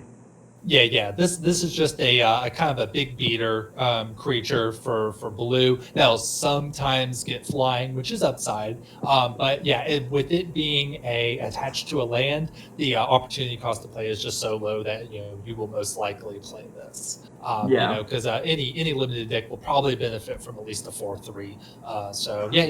You'll see these a lot. Yeah. Do you want me to get the next one? Yeah, go ahead and get the next one. Okay. Botín de Aro Ruina. Conjura, mira las X primeras cartas de tu biblioteca, donde X es 3 más la cantidad de criaturas en tu grupo. Pon 3 de esas cartas en tu mano y el resto en el fondo de tu biblioteca en un orden aleatorio. Tu grupo consiste en hasta un clérigo, bribón, un guerrero y un hechicero. So, this is a sorcery that lets you look at the top X cards of your deck, where X is 3 plus the number of creatures in your party, and then put 3 of those cards in your hand and the rest on the bottom in a random order. The floor of this is just 5 mana concentrate, which is pretty good. But you even get some selection if you've got some creatures in your party. So I think limited decks will make room for one of these. Yeah. 5 mana, kind of, just kind of refill your hand. It's attached to the party mechanic, but just think of it as a 5 mana spell that's going to just draw you a good amount of cards. It's just going to be at the same power level as all the other ones that you've seen, like Concentrate. So yeah. This is a fine card. You're going to make room for one of them. You probably don't want 2. Yeah, exactly. So next one we have a Sure-Footed Infiltrator. 4 mana for a 2/3 Merfolk Rogue, adds the party. Tap another untapped rogue you control. Sure-Footed Infiltrator can't be blocked this turn. We'll have to see how many rogues you can reasonably have in addition to this one. And it also has, whenever Sure-Footed Infiltrator deals combat damage to a player, draw a card. So that's just good text, to have all that. Plus the ability to sometimes make it unblocked. This will probably be a good card. Threat of connecting to draw a card just by itself with no cost. It's not looting or anything like this. This will probably be a good card to have 4 mana. Yeah, if you remember how much players of good taste liked the Otter in Ikoria, Thieving Otter, Sure-Footed Infiltrator reminds me a lot of that. Let's see if it's in the Thesaurus, actually. It appears that it is not. Interesting. Okay. The ability to give us unblockable, like if one of your small rogues, like the Wind Robber or the Zulaport Duelist, got outclassed just by bigger creatures later in the game, you can put it to new use by making this guy unblockable every turn and getting yourself some cards in hand. I think this card's deceptively good. Right. Hey, real quick, can you confirm what the title of the stream is? Because it looks like it's still Fred's Game Design Talk. Oh my gosh, yeah, that was what I forgot. Okay. Yeah, I did all my stream setup stuff, and I just completely forgot to change the title of the stream. That is probably why my roommate, who I asked to come and watch, is the only person who's here. All right, well, while you do that, I'm going to go ahead and talk about the next card. Yes, I would appreciate that. Merfolk Falconer. This is a 5-mana 4/4 flying Merfolk Wizard, adds to party. And then whenever you cast a kicked spell, scry 2. It looks like if you're in blue, you have a good amount of kicker spells that you would want to play, like Into the Royal and Bubble Snare, that you'll be kicking, reasonably often. So you'll be getting that upside. Plus, this is just a 5-mana 4/4 flying, which I would just play on its own. So this looks like to be a very good uncommon in blue. Yeah. Sorry, I'm changing. It's okay. All right. So this is something that I've been thinking about recently. I am making a grave mistake in our podcast. Mm-hmm. When I introduce myself at the beginning or the end, I'm always saying at will, at aggressive rhetoric, and that is technically untrue. Aggressive rhetoric is too long for Twitter. It's actually at aggro rhetoric, and I need to start saying that inside the podcast so people know where to find me on Twitter. Yeah, for what it's worth, you said it right at the beginning of the stream. Yeah, because I've been thinking about it. Yeah. But yeah. So do not find me at aggressive rhetoric. That doesn't exist. Yes, correct. You can find me at warcrimeswoo, although I don't use that Twitter, so you can find me at fredass_b. For political shit posting. Absolutely. Yeah, so you covered Merfolk Falconer, great card. Ignore the text that says when you cast a kick spell, scry 2. That's fine. It's a 5-mana 4/4 flyer. Those are good on their own.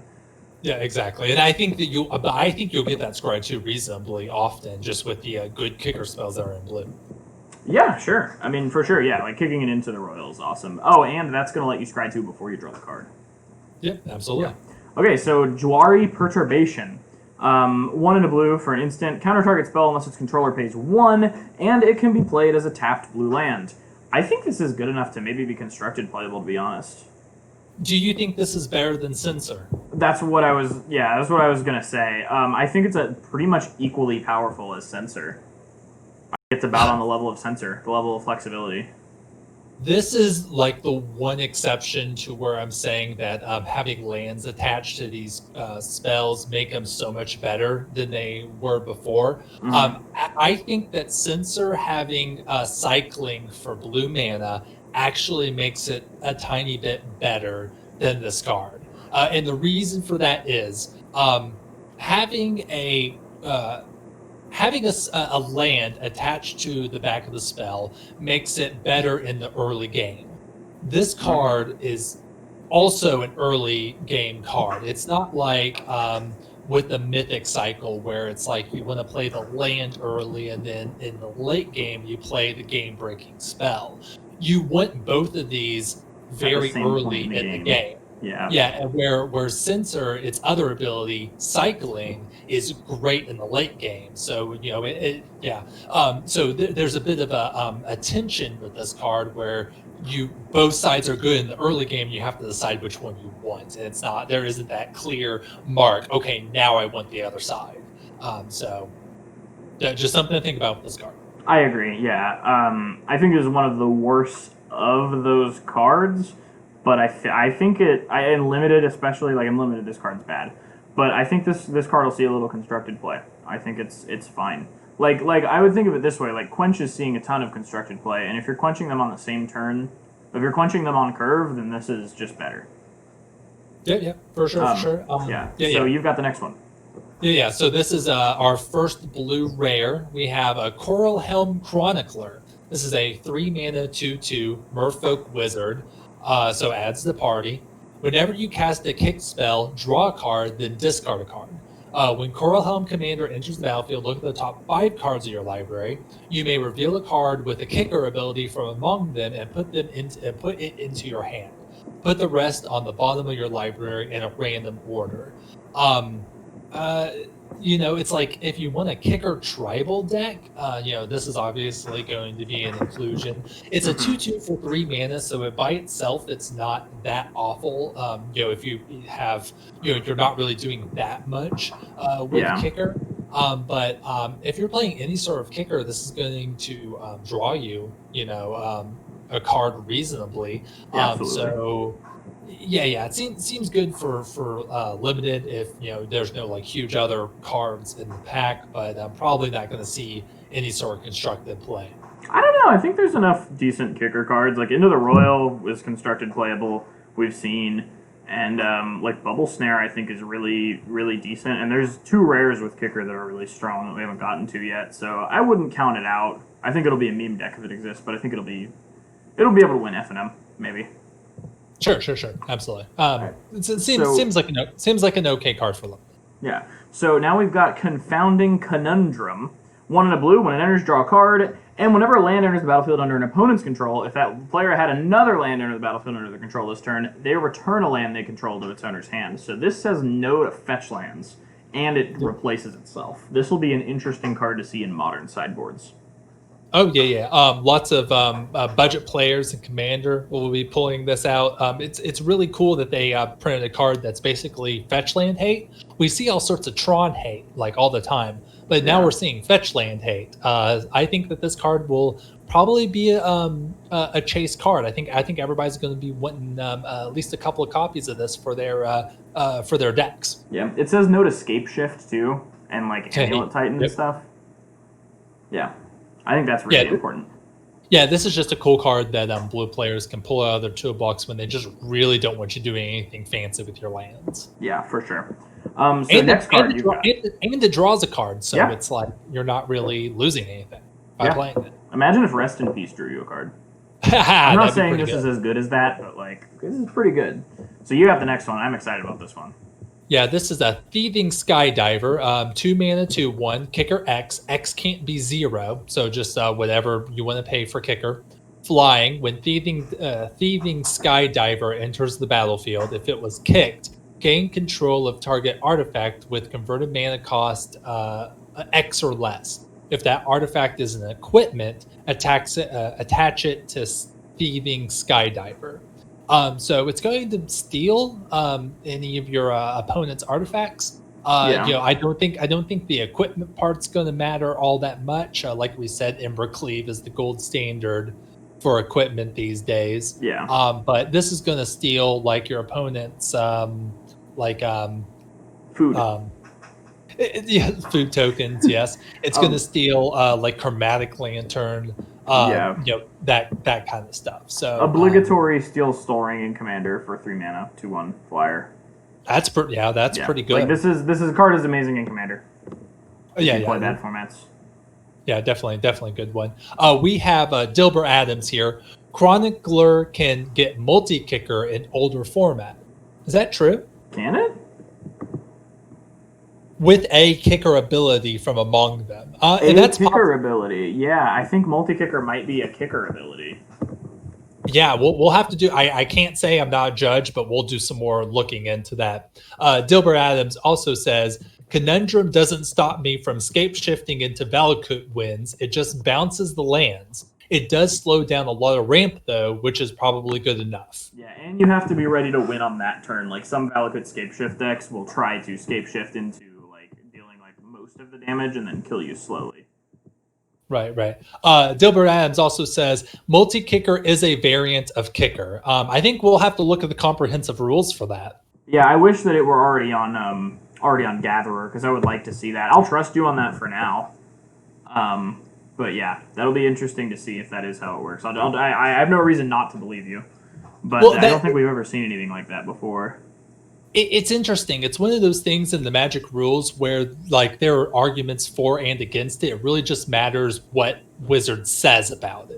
Like they could say yes, multi-kicker is a variant of kicker, or they could just very easily say no, it's not, and we just kind of have to listen to whatever they say about it. Well, I think the difference with this, I would say, is like if it just meant kicker, it would just say reveal a card with kicker, like it does for like cards with flashback or cards with jumpstart or whatever. But it doesn't. It says a kicker ability. So yeah, but they weird the same thing in different ways and in weird ways all the time. yeah. So yeah, you're right. We'll just see what Wizards has to say about Yeah. it. So new Snapcaster? Maybe this is our first mythic in blue. Why This don't you card's read it fucking for us? insane. Seagate Stormcaller, 2 in a blue, kicker for 4 in a blue, 2/1 human wizard. When it enters, copy the next instant or sorcery you cast with 2 or less cost. And if it was kicked, you copy the spell twice instead. So kicker is 7 mana. That's really fucking expensive. But it's a 2/1 for 2, and it copies. So like right away, you think Modern, you think Grixis, you think on turn 3, play this guy, play Thoughtseize, pull 2 cards out of your opponent's hand, or play this guy, play Bolt, kill 2 of their creatures, or kill 1 of their creatures and do 3 to their face. That's fucking insane. That's Bolt, Snap, Bolt, but you don't have to exile it, and you can do it on turn 3. And like those are lines of play that are like pretty iconic in Modern, and this could really be that over again. The other thing I would want to point out is when you suspend Ancestral Visions. Never mind, that doesn't work because this doesn't have flash. Forget I said that, but this card's great. Yeah. Those decks that play the full force Snapcaster Mage would play Snapcaster 5 through 7 or 5 through 8, correct? Many of them, yes, I think, yeah.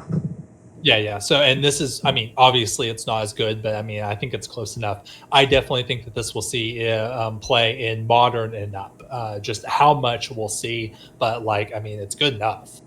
This is one of the most exciting cards of the set for me. I love this. It'll be nice for like budget players who want to put together those decks but don't have Snapcasters yet too. Yep. Yeah. So this next card, which you are obligated to include in your Modern Infect deck. Dilbert Adams says this is dead as a top deck, unlike Snappy. That is a good point. Well, no, because it's just a 2/1. Right. It's just like in a format where you care about, in a format where you have stuff like Snapcaster, a 2-mana 2/1, it's not going to cut it. Like playing a Snapcaster as a snake feels awful, and this is just that. Like if you draw a Snapcaster late in the game, you can flash something back, but if you don't have any cards in your hand, this card's useless. Well, if you top deck it, it's likely you'll have what's the kicker, like 7 mana. I mean, if you're top decking, 7 mana is probably within reach. That's true, yeah, but then you still have to draw the card to play with it. And in a format that's like fast enough, you won't be able to wait a turn. Every top deck's going to matter. Yeah, I guess so. I think I'm with Dilbert on this one. That is a good point. Yeah. So you want to read the next one to us? Yeah. So we got this one, which I will be putting in Modern Infect. Yes. Seagate Restoration. This is a 7 mana sorcery. Draw cards equal to the number of cards in your hand plus 1. You have no maximum hand size for the rest of the game. And then on the back of the card, it is a blue land with the same text as the white mythic, where it comes into play tapped unless you have it deal 3 damage to you. So bolt you. Yeah, say it with me, boys. Looks like Dredge has a new toy.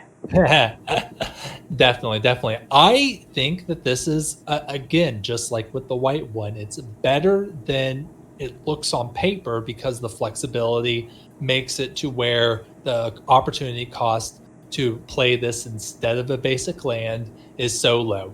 You're right, in older formats, that are low to the ground, something like this isn't going to make sense. But for like standard, maybe even Pioneer, if you're playing an island, it's even like remotely reasonable for you to get to 7 mana. Why wouldn't you play this? Yeah, for real. This card's awesome. And like we were talking about in those formats, you could sideboard it out if you really needed to, if you really thought like the damage was going to hurt you. Yeah, well, in that case, you'd kind of need to play lands in your sideboard, though. Yeah, I guess so. Yeah. I mean, yeah. So, yeah, I think that this will see play in the lower power form. Yeah, I agree. I think this is obviously good and limited too. Yep. Like obligatory, good and limited. This card is really neat. This next one, Jace Mirror Mage, 1 in double blue for a 4 loyalty planeswalker. Jace, kicker 2. And when it enters the battlefield, if you kicked it, you get a non-legendary token copy of it. Now it's +1 Scry's 2, and it's 0 Dark Confidants itself. So What? Oh, and the token copy has a loyalty of 1. So the obvious thing here is +1 the token to scry to, and then use the regular one to draw whatever card you put on top and deal damage to itself, and then just keep reversing that to keep both of their loyalties high. Yep. Yeah, I think this card is sneaky good, and it could honestly see some surprise play in other formats. It's also useful even if you get rid of one of them. Like, you still have the other one, so if they remove one of them, you still have, like, a scry bot that will eventually maybe draw you some cards. Right, yeah. It definitely seems like a good planeswalker. At the end of the day, it just scries and draws. It doesn't really affect the board. I might be getting too excited about it. No, I think that's good. Having them in combination, especially at 5 mana, is very good. It's not really affecting the board though, so just keep that in mind. Yeah. I think it's a good role player, and I like that they're making planeswalkers like this that are a little more narrow than what we've been seeing before. This is no Nessa that just kind of makes the game run on its own. If you're playing a deck that wants a good way to filter through its deck, scry a little bit, draw a little bit, this is a great planeswalker to play. Yeah, but you don't just play this in every blue deck. Exactly. Yeah, so I think this is very cool, innovative design, and I'd like to see Jace kind of go further in this direction in terms of like narrowness in the future. But yeah, it's a good card. I think it'll see standard play. Yeah, I agree. I think we'll see quite a bit of standard play. Maybe some Eternal play. You never know. Those Eternal play formats play weird stuff. Yep, for sure. Yeah, so now we're going into black, and you've got the first one, this really bad cell phone picture. Whoa, yeah. What's going on with that? This is Gruul Draz Mucklord. 3 mana, 2/3 crocodile. Does not add to party. When it dies, put a +1/+1 counter on target creature you control. I'm not excited about this one. I mean, this card's fine. Like, a 3 mana 3/2 that put a 3 mana 3/2 that did this in Kaladesh was one of the best, probably the best common and limited in that format. But it was also able to trade, which made it easier to actually put the counter on your creature. So, and that's just not true of this guy. So this guy will probably be middle of the pack common. Sure, yeah. It's pretty basic card. Yeah. How about the next one? Hagra Constrictor, 2 and a black. Snake does not add to party.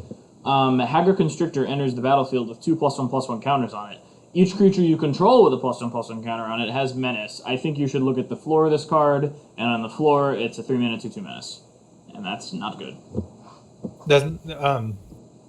I'm going to trust your judgment on this. I think a 2 mana or a 3 mana 2/2 menace is playable, right? I see that card and I think that sounds like something I would want in my deck. You're not going to be excited about it. It's going to be fine. Sure, yeah. I do like menace. I have a bit of a soft spot for it. So probably just middle of the road, limited there. I do like the art though. That's pretty badass with the snake wrapped around the skeleton arm. I like that. We have next card. We have Oblivion's Hunger. This is a 2 mana instant. Target creature you control gains indestructible until end of turn. So this is like that common black gives indestructible card. Draw a card if that creature has a +1/+1 counter on it.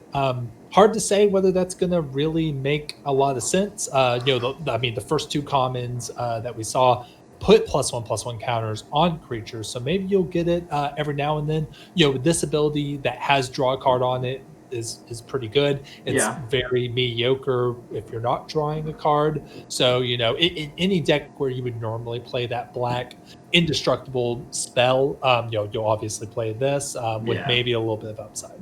Maybe I underrate those. Those are usually the first things I cut when I play black and limited. Yeah. So Subtle Strike instant. This is a reprint. 1 and a black. Choose one or both. Target creature gets -1/-1 until end of turn, and put a +1/+1 counter on target creature. This card's fine. It's a combat trick that half of it sticks around. These are usually some of the better combat tricks in limited formats because you get to keep the counter. Oh, you get both of them. That's pretty cool. Yeah. You -1/-1 something and put a counter on your guy. That Explorer is about to have a very bad time. Yes, he is getting spooted. Yeah. So we'll keep an eye out for that. Yeah, for sure. I think that card's fine. You got the next one? Yeah. So we got Expedition Sulker. Does not have Skulk, unfortunately. Doesn't have a Skulk. 2 mana, 2/2. Black Bear. Vampire Rogue adds the party. Expedition Skulker has Death Touch as long as you control another rogue. We are in black, so black has rogues. There'll probably be a few in common. 2/2 for 2 vanilla. You don't really want to play. Giving a Death Touch is pretty good though. It seems like a cool card. Yeah, I agree. I think this card's also pretty. Something worth mentioning. Zulaport Rogue, I believe is the name, was the 1 blue for a 1/1 flash. When it enters, give a creature -2, -0, and mill 2. So that allows this to get Death Touch at instant speed and reduce the power of a creature. I'm imagining this trading with like a 3/4 or 3/5 by doing that, and that's going to be really major value. Oh yeah. Yeah. So next card, Deadly Alliance, 4 and a black, instant. The spell costs 1 less for each creature in your party. Destroy a target creature or planeswalker. I'm glad to see these middle of the road limited cards saying planeswalker on them more often. Yeah. For 5 mana instant, just destroy target creature or planeswalker. That's just a playable card on its own. Yeah, it's expensive, but you'll still play it. And then for it to be conditionally cheaper is just icing on the cake. With this at common, just if you're playing black, you're probably going to want a couple of these for your limited decks. Yeah, sometimes this is going to be murder, and sometimes this is going to be Doomblade. Yeah, for sure. Yeah. You got the next one. Yeah, so this is Nemana Skittersneak. 4 mana, 3/4 human rogue, so a common rogue to go with your Expedition Skulker. 3/4. As long as an opponent has 8 or more cards in their graveyard, Nemana Skittersneak gets +1/+0 and has Menace. Now this is a better Menace card. Hey, we're seeing a bit of a theme here with your opponent having 8 or more cards in their graveyard. And they're all the cards that care about this are also rogue. So just keep that in mind. A bit of a sub theme there. It makes it a 4/4 menace. Without that, you're probably not excited to play this, but a 4/4 menace, that'll end the game. Yeah, I mean that's very true. And I don't think it'll be that hard to make the condition happen. Yeah, I think this card's a fine common. So next we got Malakir Blood Priest, 2 mana, 2/1. When it enters a Vampire Cleric, when it enters, each opponent loses X life, and you gain X life, where X is the number of creatures in your party. So at least 1. This is a bear with upside. Yeah. It's a 2/1, so it's not going to survive much. I'm low on this card, but if you need party and you need a 2 mana, 2/2, or if you need a 2-power bear, then this will be fine. It does a shitty Siege Rhino impression. Right. I got the next one. Very bad Siege Rhino impression. Doesn't literally every card. Right, exactly. This next one is Highborn Vampire, 4 mana, 4/3, vanilla. So it is a warrior if you need a warrior for your party, but this is just a bad card. Yeah. 4 mana, 4/3. Yeah, you're bottom of the pick. Feed the Swarm. This is interesting from a design standpoint. 1 and a black for a sorcery. Destroy target creature or enchantment an opponent controls. You lose life equal to that permanent's converted mana cost. How do we feel about this? Black now has targeted enchantment removal. It does cost you life, but if that Phyrexian, if your opponent's Phyrexian Arena or Glorious Anthem or Banishing Lights, your Prison Realms, Elspeth Conquers Deaths, all of those are no longer a problem now that black can target and destroy them. Yeah. This is quite a development in Magic's philosophy about what black can deal with. Yeah, I think if anything destroys Magic, it's in this set. I don't think it's the land cards, the land spells. I think it's this. Oh, okay. So you feel like Magic is making a mistake by printing this card? I think that was a reasonable weakness for black to have, and honestly one of few. We've seen black decks that are aggressive, mid-range, and control that are all mono black within the multiple formats recently. And so they need to have things that they can't do, and it was pretty much just artifacts and enchantments. They could gain life, they could go aggro, they could kill things, they could board wipe in monocolor. It was just artifacts and enchantments, and if blue's not going to be able to gain life or deal direct damage, and white's not going to be able to draw cards, black needs to not be the multi-purpose color. I mean, to be fair, I don't think green should be either, even though it has been lately. And I think there have been some color pie bends in green, but this is going to turn black into... If we get something that's more powerful that is able to do this, this is going to turn black into green, where it's just kind of the color that can do everything. Yeah, this card, very powerful. And remember, we're talking about the enchantment part here, but it is also destroy target creature for 2 mana, with no restrictions other than it being sorcery speed. So yeah, this is a very good card. Yeah, exactly. I think that this is going to make the leap to standard just because it's such a unique effect and unconditional. Yeah. Even at sorcery speed.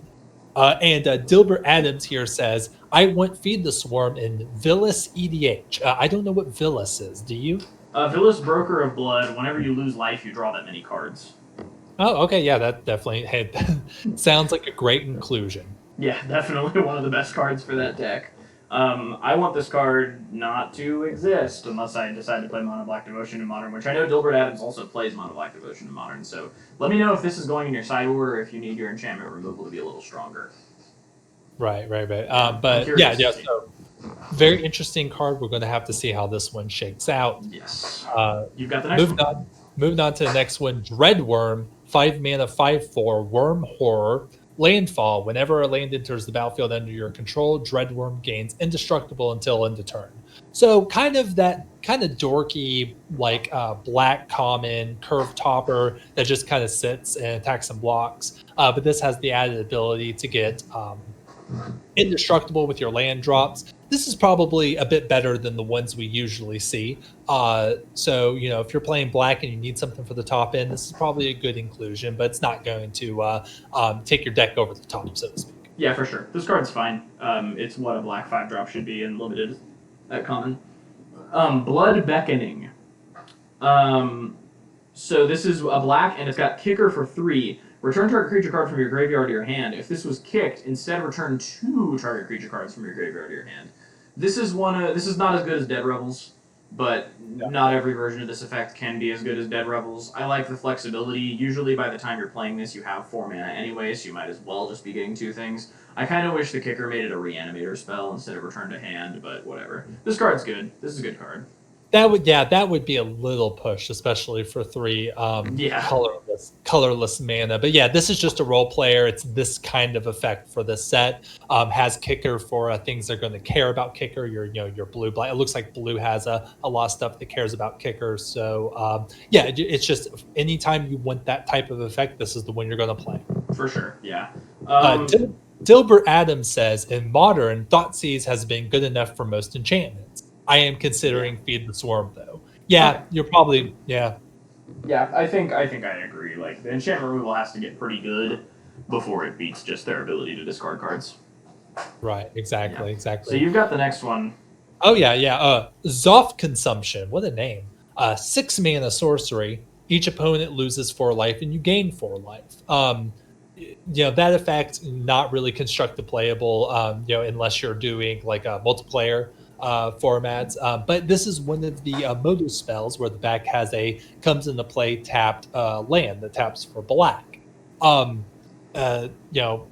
guess you could put this in your kind of casual multiplayer commander decks. This seems like a very commander pre-con level card, right? Yeah, I think this card is the litmus test for whether you would literally play anything that has the land on the other side, because this is probably the worst card if it didn't have that ability of any of the ones that we've seen so far. So this card will kind of let you know whether if this card gets played in limited, then you know that literally anything with the land on the other side will get played in limited. And if this card gets played in constructed, then maybe it will ruin Magic. Yeah, that's a good one to keep in mind. But let's move on here. We have the next card, if you'd like to read it. Yeah, Bloodchief's Thirst. Is this the new Fatal Push? Spoiler alert, no. Sorcery. Kicker 2 and a black. It costs 1 black normally. Destroy target creature or planeswalker with converted mana cost 2 or less. If the spell is kicked, instead destroy target creature or planeswalker. So Tybalt blown the fuck out. Right off the bat. I can't think of many other planeswalkers that cost 2. But yeah, Bloodchief's Thirst. It's a sorcery. I think if this were an instant, it would be fucking insane. But yeah, I mean, it can be 4 mana to just destroy something, or 1 mana to destroy something that costs 2 or less. This is a flexible card. I think this will see constructed play for sure. I actually think it probably wouldn't see constructive play just because the mix that we have right now, just it does enough so far, and this doesn't really fill any holes. Like the card I'm thinking about is Eliminate, which is 2 mana, destroy target creature or planeswalker with converted mana costs 3 or less, but with no kicker to do anything above.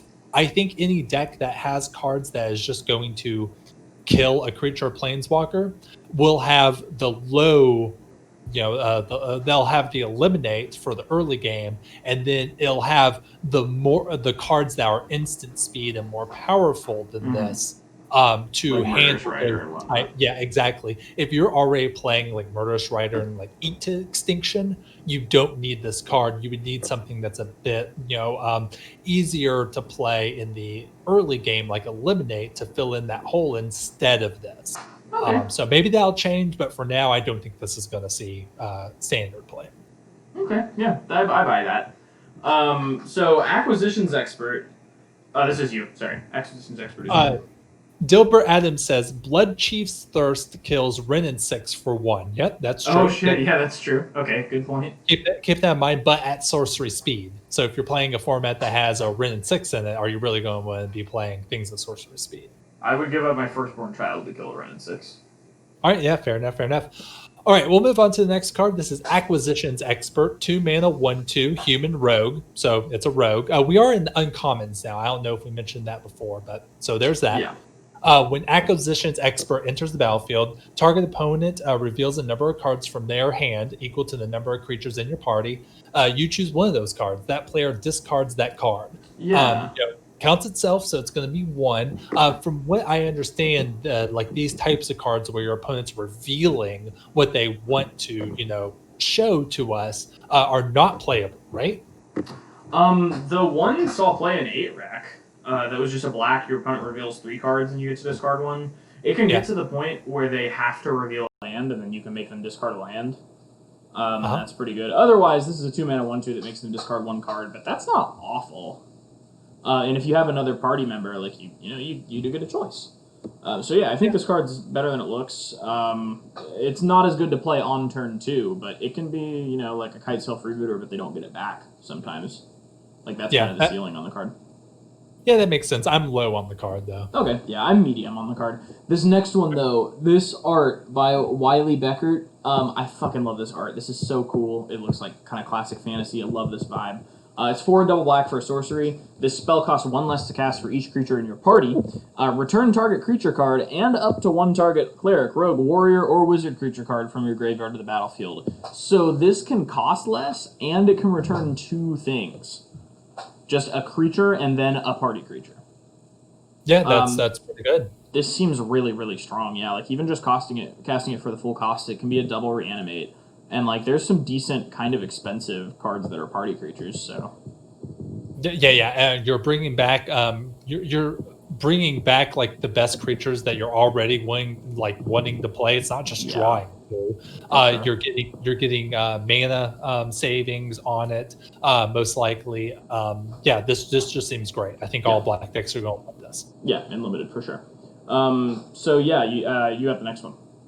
So next is Shadow Stinger. This is a 3 mana 1/4 vampire rogue. Tap another untapped rogue you control. Shadow Stinger gains Death Touch until end of turn. Whenever Shadow Stinger deals combat damage to a player, that player mills 3 cards. So, if you're playing rogues, it can give itself Death Touch, and then it can reasonably survive mid-sized creatures attacking into it. I don't know how much you're going to want to mill your opponent by attacking with this, but this seems fine. It adds to party, probably just a good card for limited. Yeah, and the tapping a rogue to give it Death Touch is instant speed in a way that the other guys kind of wasn't, because you kind of had to commit to making it unblockable before your opponent got any information. But with this one, you can, before you got any information on what your opponent was going to do, but with this one, you can swing with it with the threat of giving it unblockable and not actually have to tap the rogue if they don't block it. Or with the threat of giving a death touch. Same with like them swinging and you blocking with it. So I'm pretty high on this card. I think it's a decent uncommon. Yeah. Seems good. Seems good. How about the next one? Palaka Predation. 2 and a black, sorcery. Target opponent reveals their hand. You may choose a card from it with converted mana cost 3 or greater. That player discards that card. And this can come in as a tapped black land. I think this card's awesome. This is exactly the kind of card you want to see on that land type. If you've hit them with some kind of hand disruption earlier and you've seen their hand and you know they have something big, then this is really nice to have, and this is main deckable because it's got that land flexibility. This is pretty good. I like this. I think this is definitely playable and limited. Seems good. I'd like to see it. Yeah. So you got the next one. All right, let's move on to the next one. This is Mind Carver. This is the first. Is this the first equipment we've seen? Yeah. No, we saw the white one. The white one was. The rare. Yeah. The rare. Yeah, absolutely. So this is Mind Carver. 1 mana black for an artifact equipment.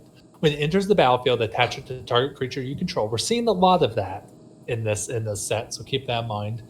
Equipped creature gets +1/+0. It gets +3/+1 instead, as long as an opponent has 8 or more cards in their graveyard. So we're seeing that sub theme again, and then has a normal equipped cost of 2 colorless and a black.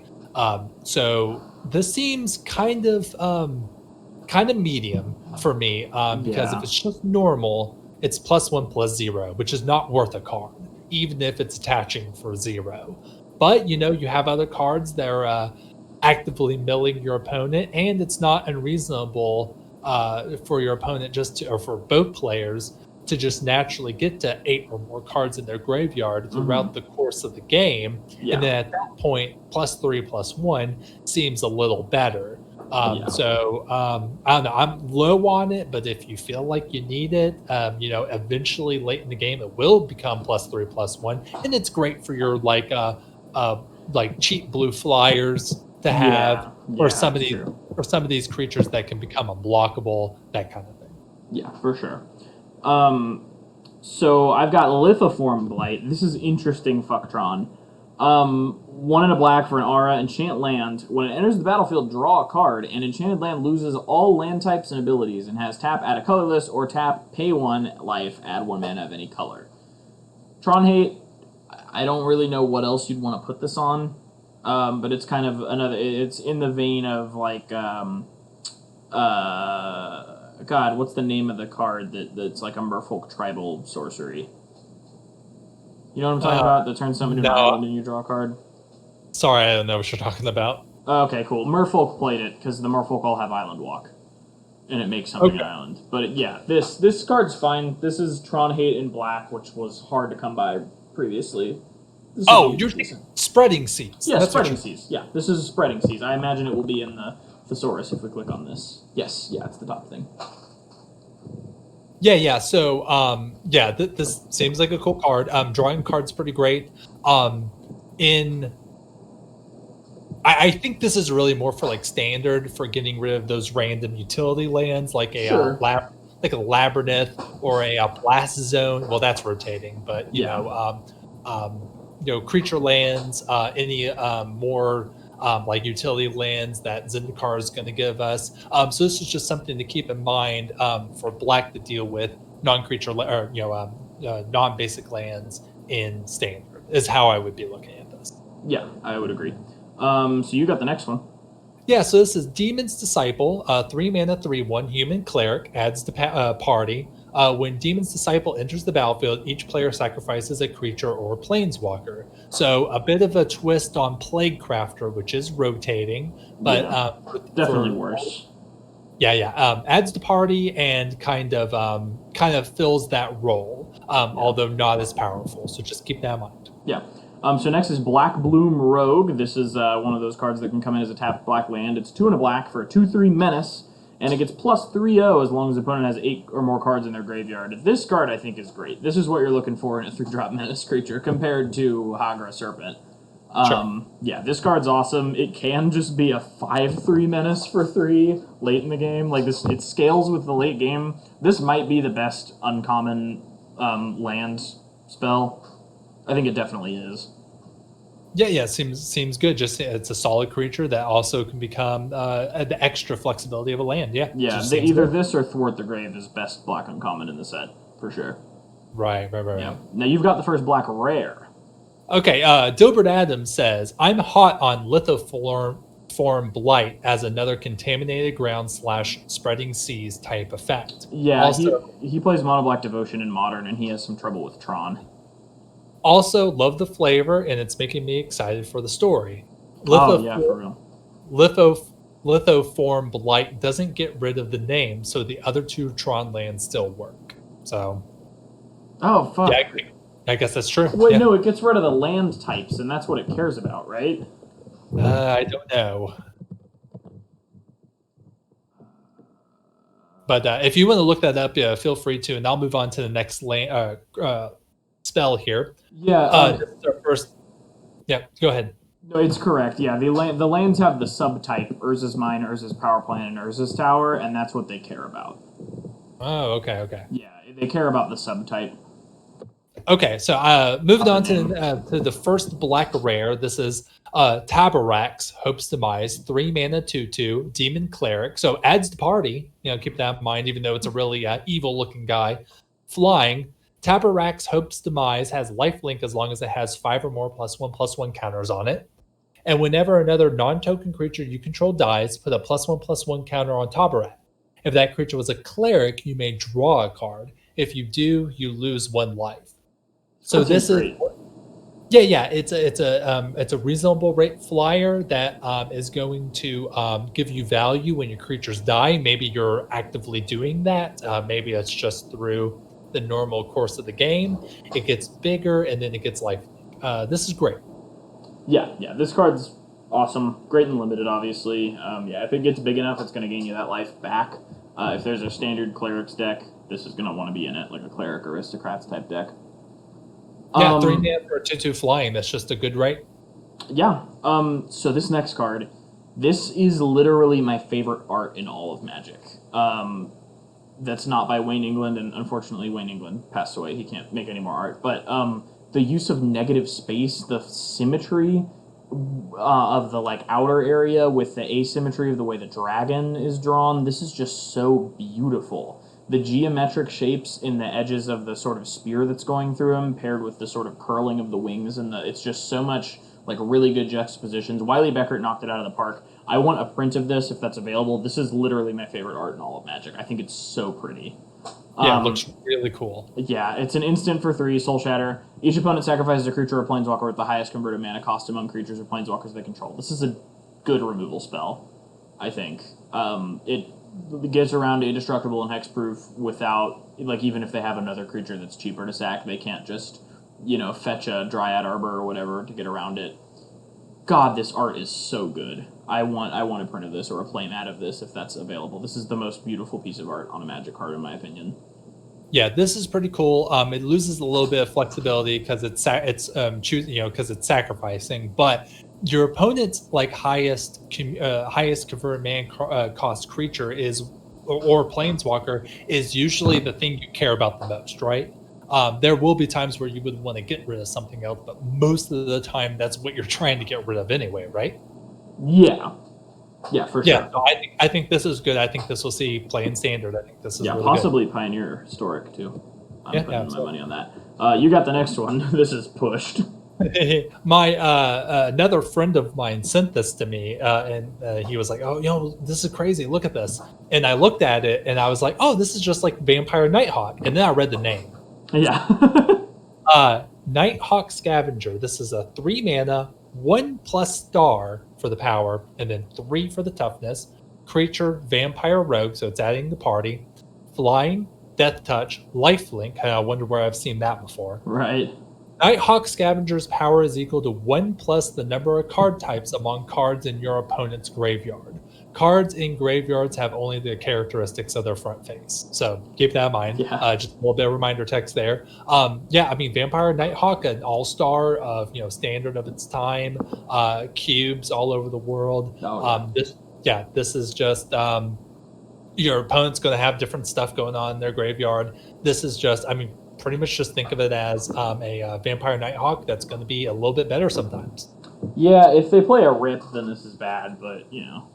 Yeah. Like, yeah, there are cases this is worse for sure, but I think usually this is better. You're not going to be as good on curve either, because it's possible your opponent just doesn't have anything in their yard yet. Yeah, that's true. That's true. I think it's important to notice that it's not going to always be better, but it is a very good card. Its worst case scenario is just 1 power less than what the original is, which is worse, but I don't think it's that much worse. Yeah. So on to the next one, Hagra Bite.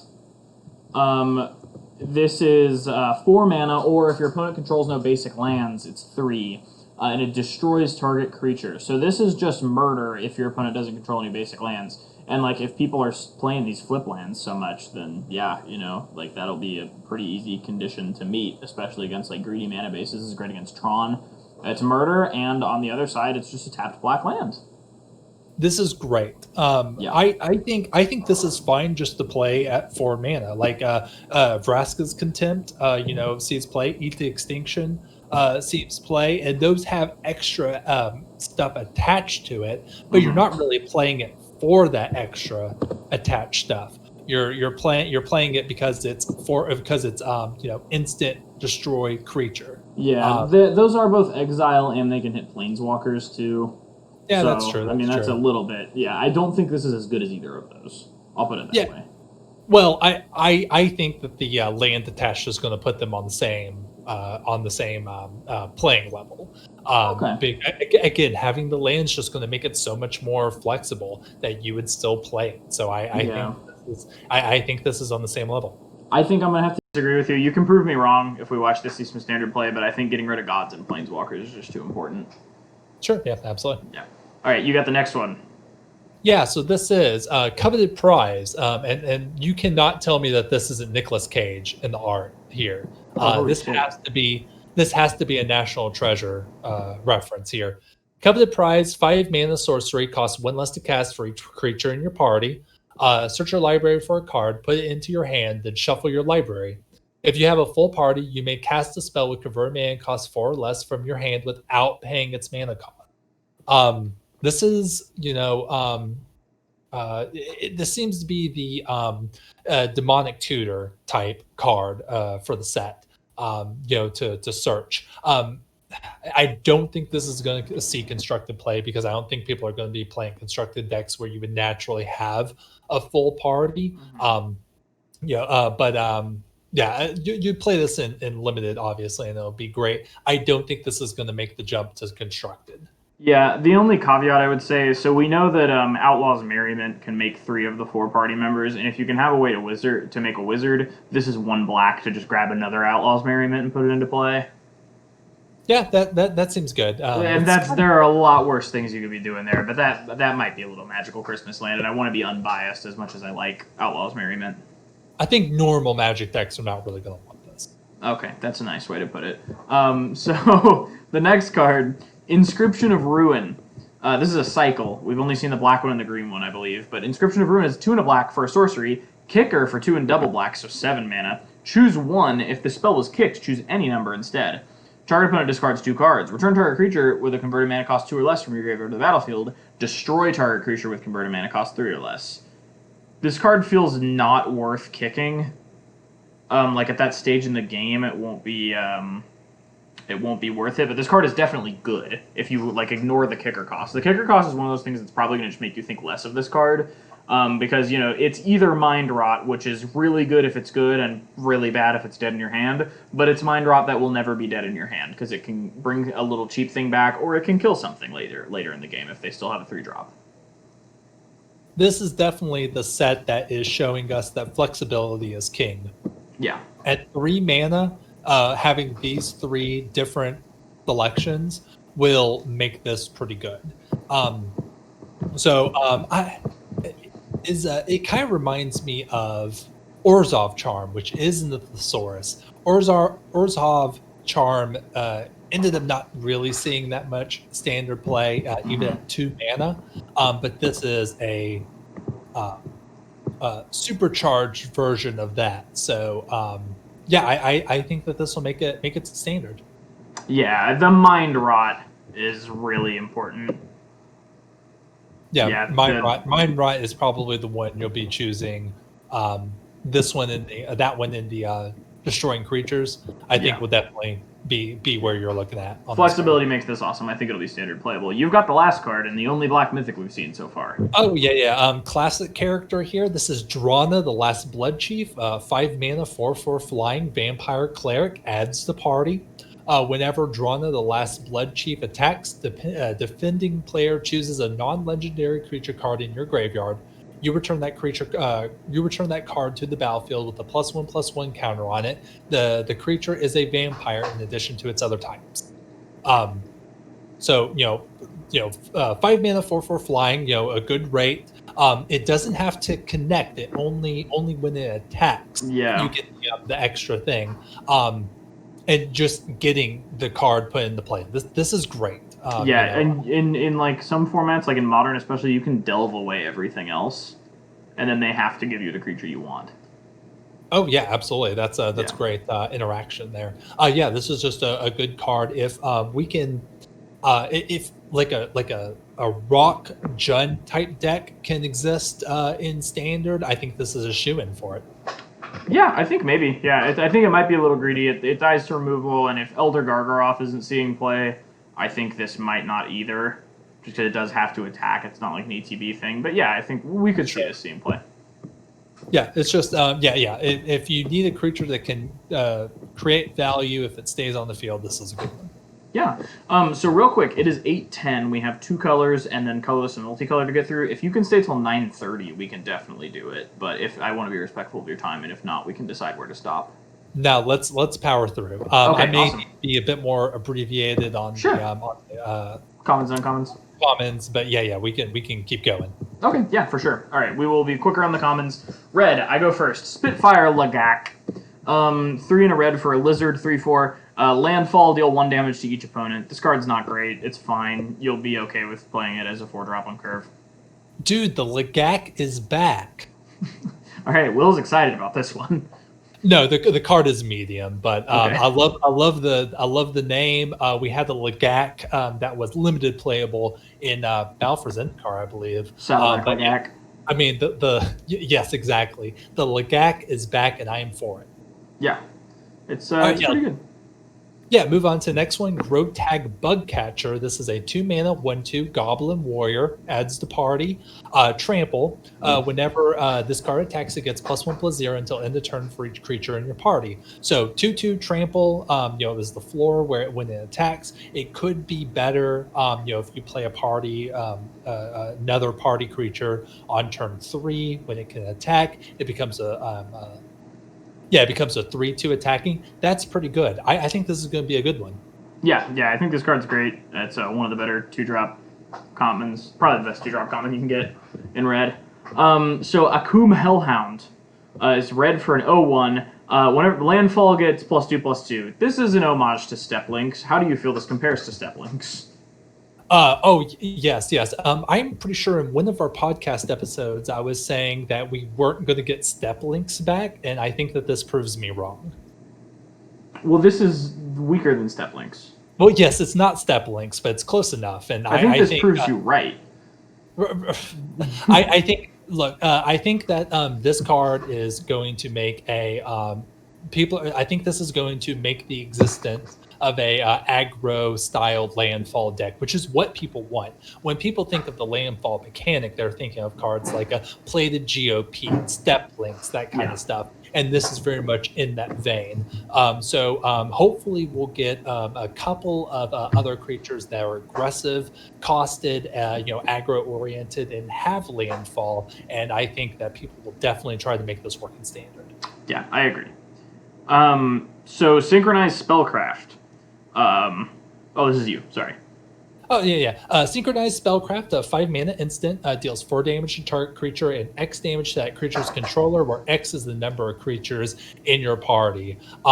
This is just your standard red common, deals 4-5 damage to a creature. This is just your common red removal. You'll play it when you need it. It has a little bit of upside with party, but don't really count on that for anything meaningful. Yeah, I would agree.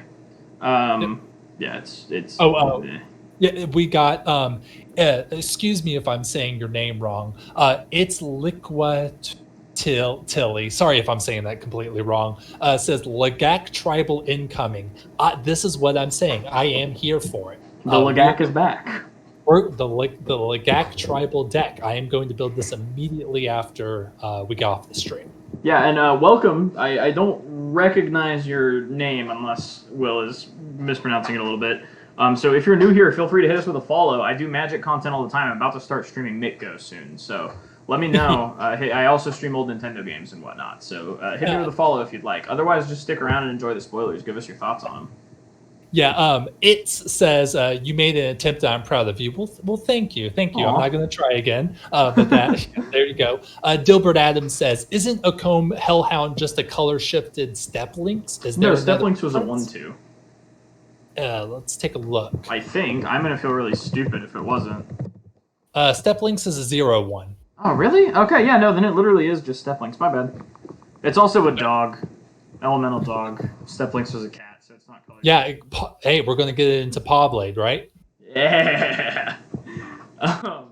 Yeah. So next is Sneaking Guide, which is not Goblin Guide. It's a red for a 1/1 Goblin Rogue. Pay 2 and tap. Target creature with power 2 or less can't be blocked this turn.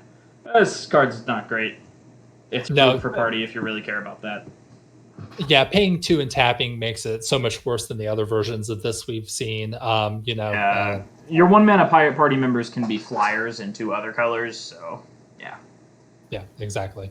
This next card might be a little more playable. Scorch Rider. This is a 4-mana 4/3 human warrior. Adds to party. Kicker for 1 and a red. And then when it enters the battlefield, if it was kicked, it gains haste until end of turn.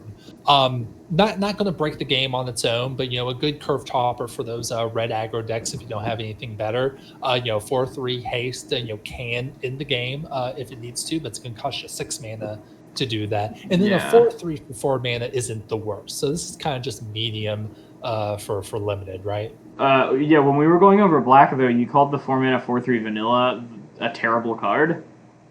Not at 4 mana. Like at 4 mana, it's good, but for the increased cost of that card, it's not as good. Unless I'm misremembering how much it cost. No, it was a 4-mana 4/3 in Black. Nope. I will trust you on that. I'll trust you on that. I have no recollection of that. Hey, babe. Maybe was your head good? Good. Yes, Dilbert Adams, I agree. Hellhound is a part of the Paw Patrol. Nice. Oh no, that means ACAB. No! Go. No! So I've got the next one. Teeter Peak Ambusher. 1 and a red for a 1/3, and you can pay 3 to give it +2/0 until end of turn. I love me some Fire Breathers. 2-mana 1/3s and limited are good. This is a warrior for party, and any variant of Fire Breathing is good. Like, if it's an on-curve creature, 5 mana for +1 power is good Fire Breathing, as far as I'm concerned. Did the fire-breathing dog from M21, other than the card that could fetch it out, did that card end up being a good pick in limited? Oh yeah, it's one of the best commons in limited. And this is significantly worse than that, but it's still great. Right. Okay, yeah, definitely a good player. Just a good 2-drop in red if you need it. For the next card, we have Tormenting Voice. You love it. Yeah, reprint. You've seen it a million times. I haven't seen anything so far that really one should be playing a ton of instants and sorceries. There are a few things here and there. Maybe something will be spoiled, but for now, this is just going to be that kind of baseline. If you just need any way to get extra cards in red, this is what you're going to turn to. Yeah, I agree. I think this card's fine. Next, we see Cleansing Wildfire, which is literally just a mana cheaper than a card in Modern Horizons. Destroy target land. Its controller may search their library for a basic land card, put it on the battlefield tapped, and shuffle their library. Draw a card, and it's 1 and a red. So it's a 2-mana sorcery that just does what Ghost Quarter does. So the opportunity cost for including this is much higher than that of Ghost Quarter, so I don't think that it being 2 mana is really going to fix much. Oh, so are you low on this card? Yeah, I think it's just fine. Like maybe it'll see a little modern play, as a budget Blood Moon replacement, but Ponza obviously doesn't want it, and yeah, I just don't think it's that great. I think this is incredible. I think this is like a just kind of like what was the name of that black card? Feed the Swarm, how that was kind of like a watershed for like what black is now allowed to do in Magic. I think that this is another watershed for red. This card existed just for 3 mana already. Where it draws a card? Yeah, Modern Horizons. Yeah, go score or something and draw a card. Oh, okay. I'm not familiar with that, but for this to be, in like Standard and Pioneer, I think this card is like very good and going to see lots of play. This is pretty powerful. Okay, yeah. I'm willing to be wrong about it. I just don't think it's going to be that great. Okay. It might be good against Tron and Pauper. I don't know. But yeah, you got the next one. Yeah, so this is Ardent Electromancer, 3 mana, 3/2, creature human wizard, adds to party. When this card enters the battlefield, add red for each creature in your party. You're probably not going to be doing much with this. Yeah, like people are going to be drafting this thinking that it's going to be a ritual with a free 3/2 on it, and it's not. It's going to be a 2 mana 3/2, but you're not going to have anything to spend the last mana on, so it's just going to be a 3 mana 3/2. Yeah, exactly. Yeah, I do like this art, though. I think the Hedrons of Zendikar lend themselves really nicely to creating juxtapositions in the art between the straight lines of the Hedrons and the curved lines of the subject. Yep. I think that's really cool. So, Fissure Wizard is 1 and a red for a Goblin Wizard. 2/1. When it enters the battlefield, you can discard a card. If you do, draw a card. This is a bear with upside. Yeah, I like this. I probably won't hate seeing. I mean, it's competing with a Fire Breather, which isn't. But like if your base red decks have just a mix of Fissure Wizard plus the fire breathing goblin, you're in pretty good shape. Those are for sure good bears to be playing on turn 2. Yeah, it contributes to party, and this flavor text is probably the best one in the set so far. He might call up a burst of lava or a raging hellion from Akum's volcanic depths, or he might just fall in. I like that one. I think it's fun. Dilbert Adams says Fissure Wizard is one of my favorite names. Yeah, it rolls off the tongue nicely. It's satisfying to say. Fissure Wizard. Yeah. It's a good one. They've probably been saving that one in the bank for a while. Yeah, probably. So you've got the next one. Yeah, so this is just going to be like a good limited for removal, or good removal for limited. This is Royal Eruption, 2 mana sorcery, deals 3 damage to any target, but it has kicker for 5 colorless. And then if it's kicked, it deals 5 damage to any target instead. So, kind of just a souped up burst lightning. This is going to be your premium red removal at common for the limited environment. Yeah, I like that it can hit face too. Lava Axe sometimes ends games in limited, but you don't want to just play Lava Axe. So this kind of gives you that out. It's Lava Axe, but it's also just a removal spell. It's a sorcery speed lightning strike. Those are great in limited. I think this will be one of the better commons. Probably the best common in red. Burst lightning strike. Yes, yeah, that is a good one. I think that's what we'll call it. So Expedition Champion, with the weird paper cutter from the elementary school supply closet. He's 2 and a red for a 2/3. But he gets +2/0 as long as you control another warrior. I don't think that's too unreasonable. Especially like you get a turn before him to play a warrior, and you can have a 4-drop warrior. I just think it's reasonable to expect him to be a 4/3 some of the time, and I think that's good enough. Yeah, for sure. You'll probably get this a good amount of the time, and it'll be a good card when you do. Yeah. Yeah. All right, let's move on to the next one. This is Inordinate Rage. 2 mana for an instant. Target creature gets +3/+2 until end of turn. We're usually willing to pay 1 mana for that ability, but this has a little bit extra tacked on. You scry 1. Yeah, I think this card's fine. This is a decent combat trick. +2 to the toughness really does a lot, and it makes it worth 2 mana. Yeah. Yeah. I agree. I think this card's great. So the next one is Spikefield Hazard, and this art is gruesome. I don't know why. This just really kind of bothers me. That's going through an artery for sure. This is a red for an instant. Spikefield Hazard deals 1 damage to any target. If a permanent dealt damage this way would die this turn, exile it instead. And this can be played as a tapped red land instead. I think this card's great, honestly. Like, your opponent plays a 2/1, you just get rid of it, or on turn 1, you just play this as a tapped land, and you don't worry about it. This is awesome and limited. It's basically like we say about all of these cards that are a land on the other side. It's free to include in limited, basically. There's no opportunity cost to putting it in your deck. So yeah, this is great, and you'll probably play as many of these as you can get if you're in red. Yeah, I fucking hate this art though. It really No, don't want to see that. skeeves me out. So you got the next one. This is a Grotag Night Runner, 3 mana, 2/3 Goblin Rogue, adds to party. When Grotag Night Runner deals combat damage to a player, exile the top card of your library. You may play that card this turn. It does have to connect with your opponent, but you are kind of getting pseudo card advantage in red. So yeah, this seems like a good card. You probably want to play this and just do your best to try to draw a card off of it. Yeah, I agree. I think this card's pretty fine. It's not going to get through as often as you think it is, so it sucks that it has to hit to do the thing. Next card is Akum Warrior. Now this is 5 and a red for 4/5 trample, which is pretty terrible, except that it also can be played as a tapped land.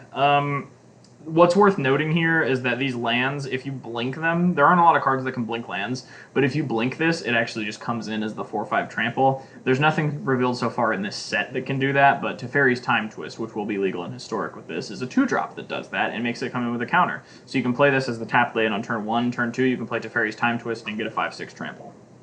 Oh yeah, that's a good one to keep in mind. Hopefully there's something a little better to cheat into play than this. Once you have the same, maybe something green, yeah. I honestly hope not, but yeah. I think this card's good to include in limited because, like we always say about all these, it's free to include. It's free real estate.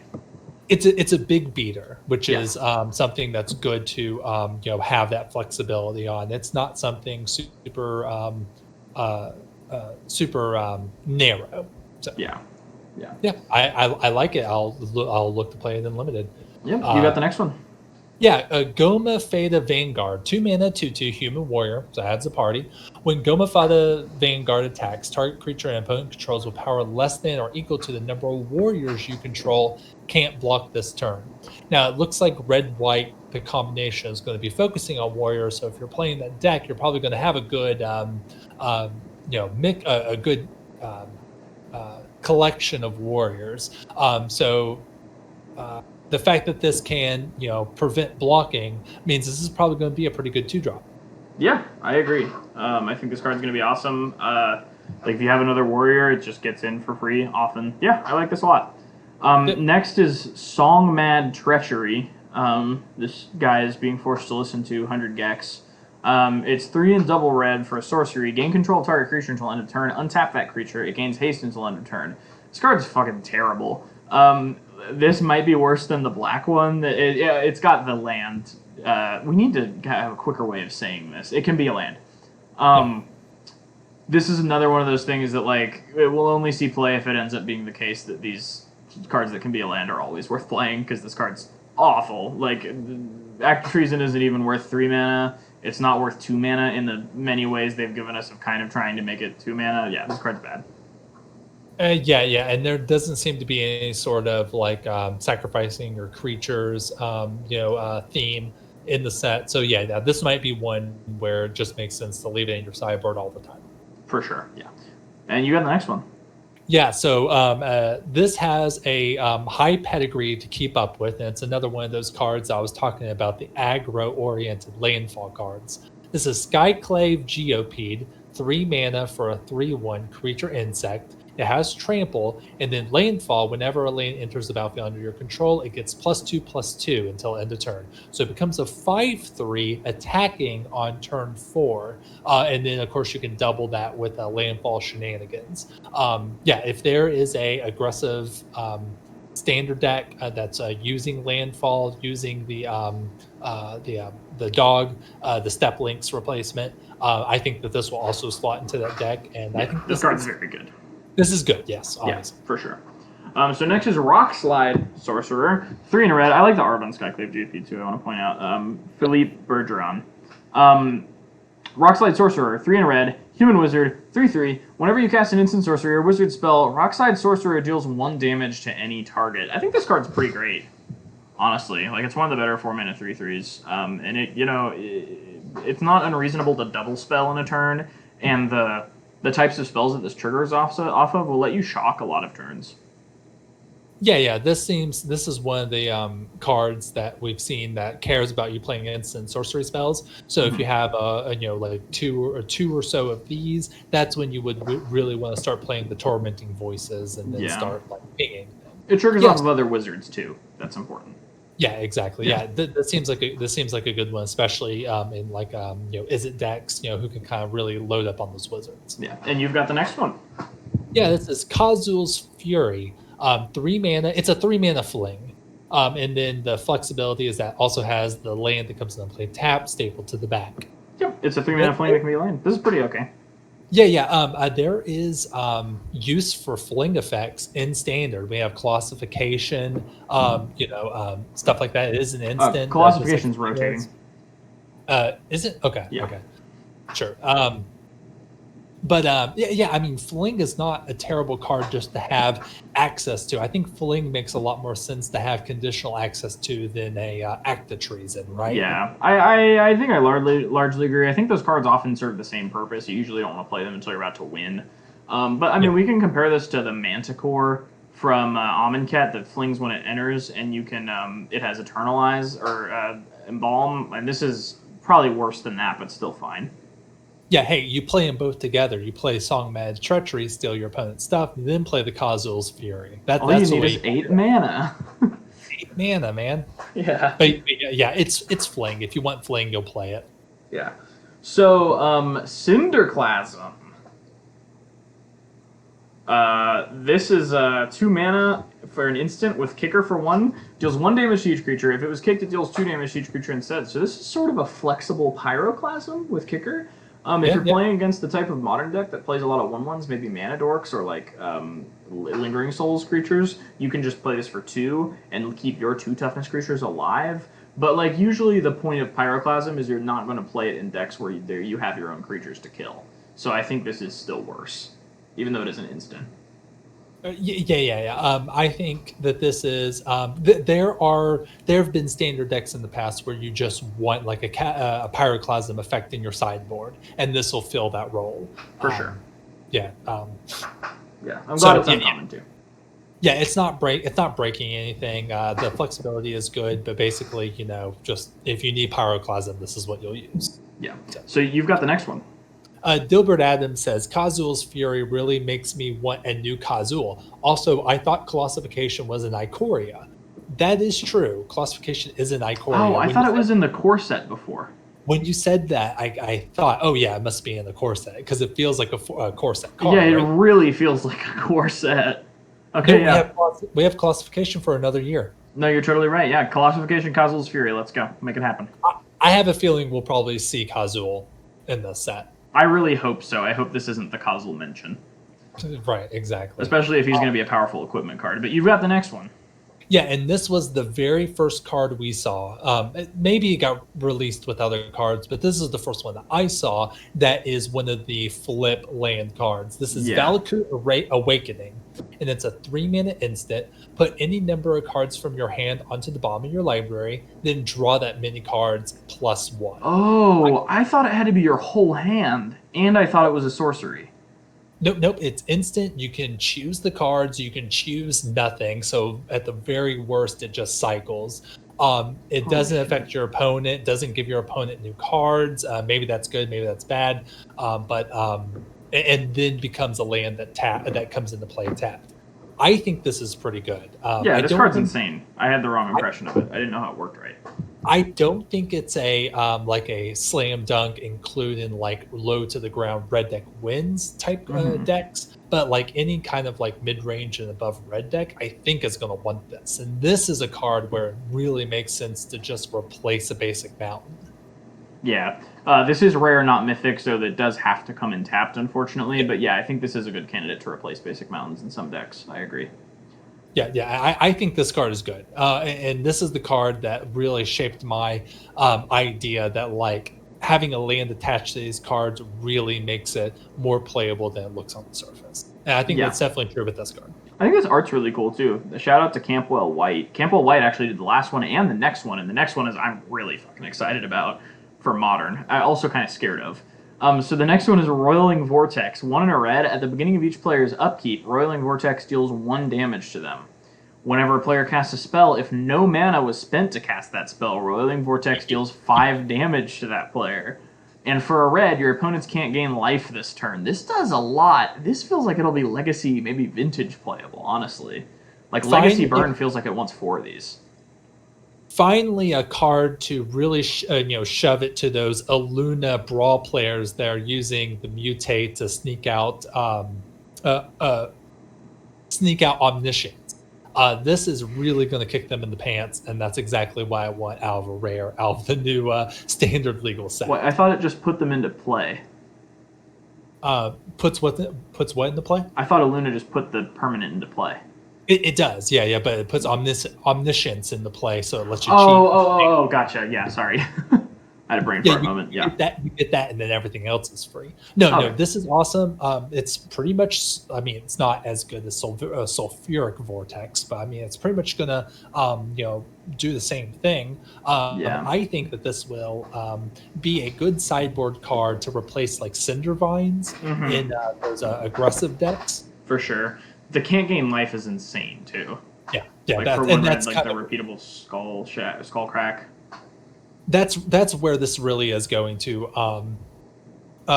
that's where this is going to shine as a sideboard card for the Sulfuric Vortex text, and then also not gain life. Probably not going to see it much for the middle where it's punishing free players. This card is the most, in my opinion, most likely to see eternal play of any card we've seen so far.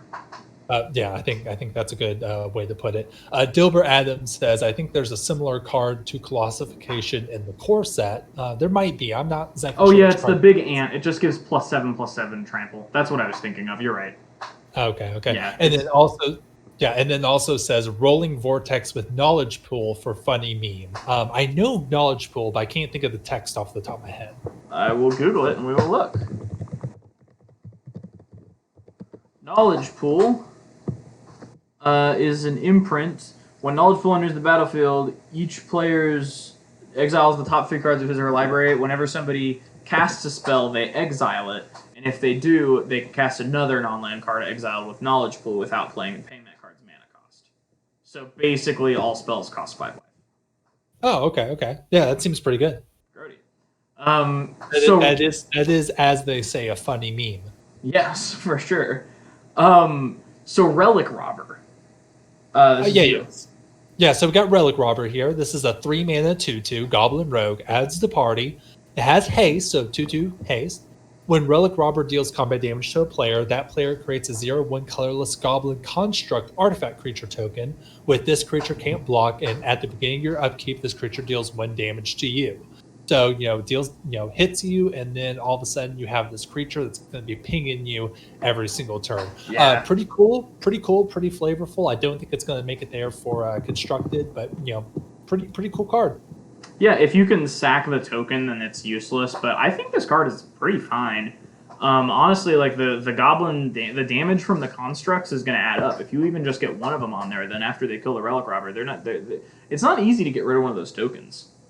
No, absolutely. Colossus Whale, I think, is the name of that one card I'm thinking of.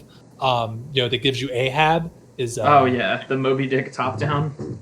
Yeah, is a good shower of how powerful something like that can be. Yeah, but this card is a 3-drop. So I think this will see a little constructed play, at least standard for sure. Sure, yeah. If your red deck wins needs a 3-mana 2/2 haste, this is a good one. Yeah. So you got the next thing? No, you have the next thing. Oh, okay. Valakut Exploration. 2 and a red for an enchantment. Landfall, exile the top card of their library. You can play that card for as long as it remains exiled. And at the beginning of your end step, if there are cards exiled this way, put them into their owner's graveyard. Then Valakut Exploration deals that much damage to each opponent. So any card you don't use deals a damage to your opponent. It's an impulse draw, but epic. Every time you it reminds me of Chandratod. Chandratod's Plus did a similar thing. Yeah, I would basically just see this as a replacement for that. Any deck that was using that will probably move on to this. They work a little differently. Chandra can explode at the end, and this really can't do that unless you're really abusing landfall. But for most people, this is just going to be, you get impulse draw, one extra, 1 per turn, and every now and then you'll ping your opponent. Chandra can also make mana and remove creatures. I think Chandra is still better. I'm thinking of a different Chandra. I'm thinking of War Chandra. Oh yeah, no, that one. No. I'm talking about Tortured Defiance, the one from Kaladesh. Yeah. I think it's closer to War Chandra. But Sure. Yeah. I hear what you're saying with that. Yeah, because Chandra's plus you flip over a card and you can play it or deal 2 to your opponent. Yeah. Okay, so you've got the next one. This card seems good. With Valka Exploration, I do think that this is a good replacement for those value, like the Red Deck Wins decks that were playing Chandra, War Chandra, and Experimental Frenzy. This is kind of going to be that like replacement, value for those decks, and they're going to need it because they're losing those plus Light Up the Stage. So yeah, they're losing a lot, but they're also getting a lot. Dilbert Adams says Valakut Exploration puts the cards in the graveyard for Underworld Breach. So I guess if you're playing Underworld Breach in Standard or something like that, you have that as well. Yeah, that's true. Or just in their graveyard for whatever they might need to do in the graveyard. That's true. Yeah, a lot of those cards just keep them exiled, and this one does not do that. All right, we'll move on to the next card here. Magmatic Chandler. Yeah, so 2 mana, 1/3 human wizard adds to party. As long as there are 4 or more instants and or sorcery cards in your graveyard, Magmatic Chandler deals gets +3/+1. Yeah, Tap 4/4. card. Yeah. Tap, discard a card, exile the top 2 cards of your library, then choose one of them. You may play that card this turn. So you're kind of it's like a more powerful rummage. You're getting a choice there, and it's also impulse draw. So it does that ability. Discarding adds to the first ability. Looking at your top 2 cards of your library is not. But yeah, this just seems like a pretty cool card that's going to draw you cards every now and then. Yeah, I agree. So this next one is a callback to a classic card that from Time Spiral, or from Future Sight. And one of my favorite things is when they make a Future Sight card come true, sort of. Like when they call back to those, because Future Sight was a set where they were designing cards for the future of Magic, not really knowing what they'd look like. So this is Kargan Intimidator. 1 in a red for a 3/1 human warrior. Cowards can't block warriors. Beautiful line of text. For 1, you can choose one that hasn't been chosen this turn. Kargan Intimidator gets +1/+1 until end of turn. Target creature becomes a coward until end of turn, or target warrior gains trample until end of turn. And he can target himself with those. He can make himself a coward. Yeah, it seems good. I mean, it's a 3/1 for 2 mana, so aggressively costed for that. And then on turn 3, so you play him on turn 2. You play on turn 3. You can activate all 3 abilities. That's true. So make him a 4/2, and then take out a blocker. On 3 mana. So that seems pretty good. Not just take out a blocker, humiliate a blocker. Sure. Yeah. Becomes a coward. Use the flavor appropriate language there. Yeah, I mean, this seems good. I could see Red Deck Wins wanting to use this as a 2-drop, because on turn 3, if you don't add to the board, he can kind of take over the board by himself. Yeah, this card's fucking awesome. I love it. So you have the next one. Oh, our new friend Itz says, now everyone knows what you are. Yeah, that's that is the flavor text of Boldware Intimidator. Yeah, we'll have to pull out that line every time we play this. Dump 3 mana into it. Be like, now everyone knows what you are. Yeah. Well, that flavor text was so beautiful because it could be encouraging the thing he turned into a warrior, or it could be taunting the thing he turned into a coward. It was just multi-dimensional. Sorry. Yes, I'm very excited for this card. I love Boulder Intimidator. You have the next card. Oh, Dilbert Adams says the coward ability makes your opponent's party worse. Does the ability remove party? No, I don't think it does. We can just look up Boulder Intimidator for that ruling because it's worded the same. Yeah, let's go ahead and take a look at that. Can we do that? I'm pulling it up on Gatherer right now. Rulings. Oh, each of the activated abilities replaces all creature types the affected creature may have had. Nice. That's great. Okay, yeah. No, that's true. That does make your opponent's party worse. That makes their tribal effects worse in general. Yeah, no, you're totally right. Yeah, it's in the chat. Confirms that as well. So yeah. Well, you'll have to keep that in mind. A little extra utility to it. Yeah, I hadn't even considered that. Yeah, that's pretty good. Okay, yeah. So we'll move on to the next card here. This is the first mythic in red. We have Shatter Skull Smashing. This is X red sorcery. So this card deals X damage divided as you choose among up to 2 target creatures and/or planeswalkers. So you're hitting 2, dividing to X. If X is 6 or more, Shatter Skull Smashing deals twice X damage divided as you choose among them instead.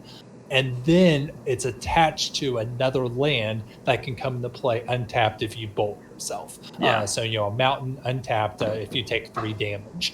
This, I think, is the one I'm thinking of when it comes to construction playability. Yeah, I think because it's just a good level limited, or it's a good level of creature / planeswalker removal that can just be a land. I think I even think like red deck wins probably wants to play one of these instead of a basic mountain. This just seems like such an auto include for any deck playing red. Do you feel the same way? I don't know if I'd say a very aggressive deck wants this, but I think a lot of control decks that are playing that card would want it. Maybe Big Red and Modern would want this. Like the sort of red mid-range deck that plays like Koth and stuff. This might want this. Koth and like Chandra Todd. Like those kinds of decks that play like Chalice of the Void might want Shatter Skull Smashing. I don't think an aggressive deck wants this just because like the 3 life is going to ruin you in the aggro mirror match, and like the removal is just so expensive and you don't need things that are just removal. So I don't think aggressive decks want this, but I do think it's an excellent card. See, you're right.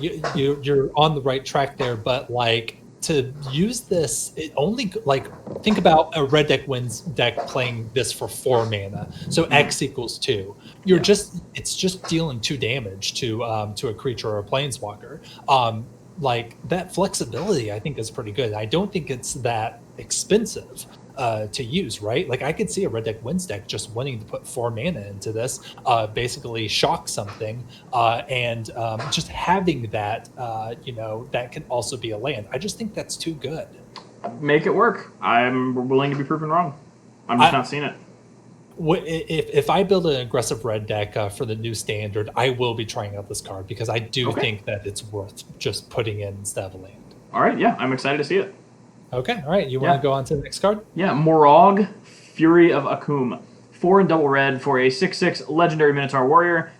Each creature you control gets +1/0 for each time it has attacked this turn, and landfall, you get an extra combat step. There's a bunch of extra rules text in there to stop you from going infinite.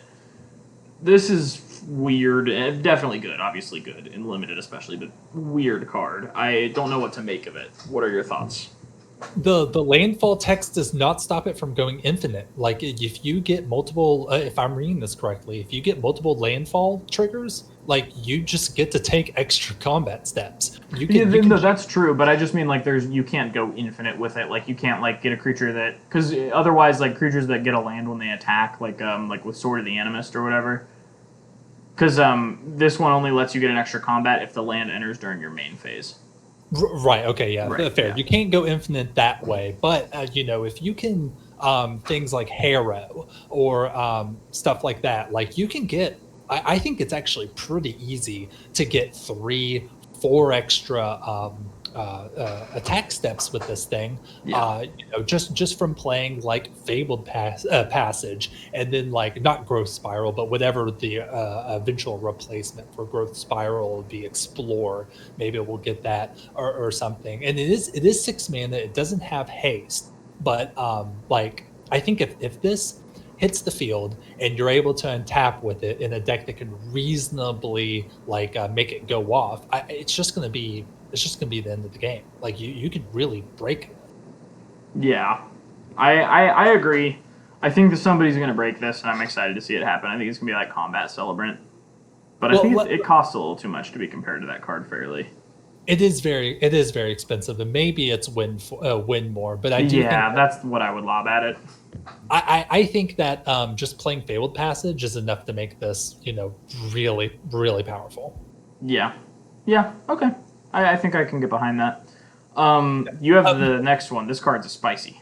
The Minotaur that we just talked about, I do think is a spicy brawl commander. it's something Sure. I might look into doing a Brawl Arena. Yeah, it just sucks that you couldn't play green with it in Brawl. Right. Dilbert Adams says Skull Smashing probably sees play with Brash Taunter. Yeah, that makes sense. I could see that being a good combination. Oh, yeah, because you kill one of their creatures and hit your own Brash Taunter. Yeah, that's pretty good. Pretty good. Yeah. Yeah. So the last mythic we have for red is Leyline Tyrant. This is a 4 mana, 4/4 flying dragon. You don't lose unspent red mana as steps and phases end. When Leyline Tyrant dies, you may pay any amount of red. So the idea is that you're going to be dumping all the red that you've been collecting as it's been on the battlefield. When you do, it deals that much damage to any target. So hopefully you'll just be pinging your opponent and just like killing them on the spot. If this has been on the battlefield for a while, it's incredible. It's a really good rate for flying for 4. It lets you build up red mana, and then is most likely going to like dome your opponent for a ton of damage when it dies. I think this is great. I want to talk about this with Iron Crag Feet. Okay. Yep. It turns 4 mana into 7 mana, and you can only play one more spell that turn. But like, you're just turning your mana to bigger mana. I think the goal is to keep this guy alive until you have 20 red mana, and then just sack him to something. Like, there's a lot of red cards that you can sack creatures to. Right. Yeah, I think that'll be how you want to do it. Yeah, fair enough. I do like that. It's just a great rate. I just think this is just a really good card. For sure. Yeah, no, I think this card's awesome even without trying to break it. Like, it's just a good card. Obviously, a great and limited. Moving on to the best color. Before we move on from red, Dilbert Adams says Morong doesn't give an additional main phase, which does matter sometimes. Yeah, you'll have to do all your landfall shenanigans together before you do any of the combat. Yeah, exactly. That's true. And probably in your second main phase, that way all your creatures are untapped, or they're tapped. So you can't untap them with the special clause in his landfall ability. True. Yeah. So so the first green card, which my girlfriend is very mad isn't a bear, is Gnarlid Colony. It looks like a bear. It's a beast for 1 and a green for a 2/2, kicker 3. If it was kicked, it has 2 more +1/+1 counters. It has 2 +1/+1 counters on it. So it's either a 2 mana 2/2 or a 5 mana 4/4. And each creature you control with a +1/+1 counter on it has trample. So if it's a 4/4, it has trample. Yeah, it just seems like a good level bear for you to be playing in limited. Yeah, this is just a good one. Yeah. So you got the next one. And this is ZENDIKAR, but now we haven't seen ZENDIKARs since World Wake. That's when the Royal got like super upset because the Eldrazi were waking up. Yep. But this 4 mana enchantment or enchant land. Enchant land is a 4/4 elemental creature with reach and haste. It's still a land. When enchanted land dies, return that card to its owner's hand. So it puts your lands in danger, but 4/4 reach and haste for 4 mana is a good rate. And then when it dies, the land comes back, so you're not really losing that land.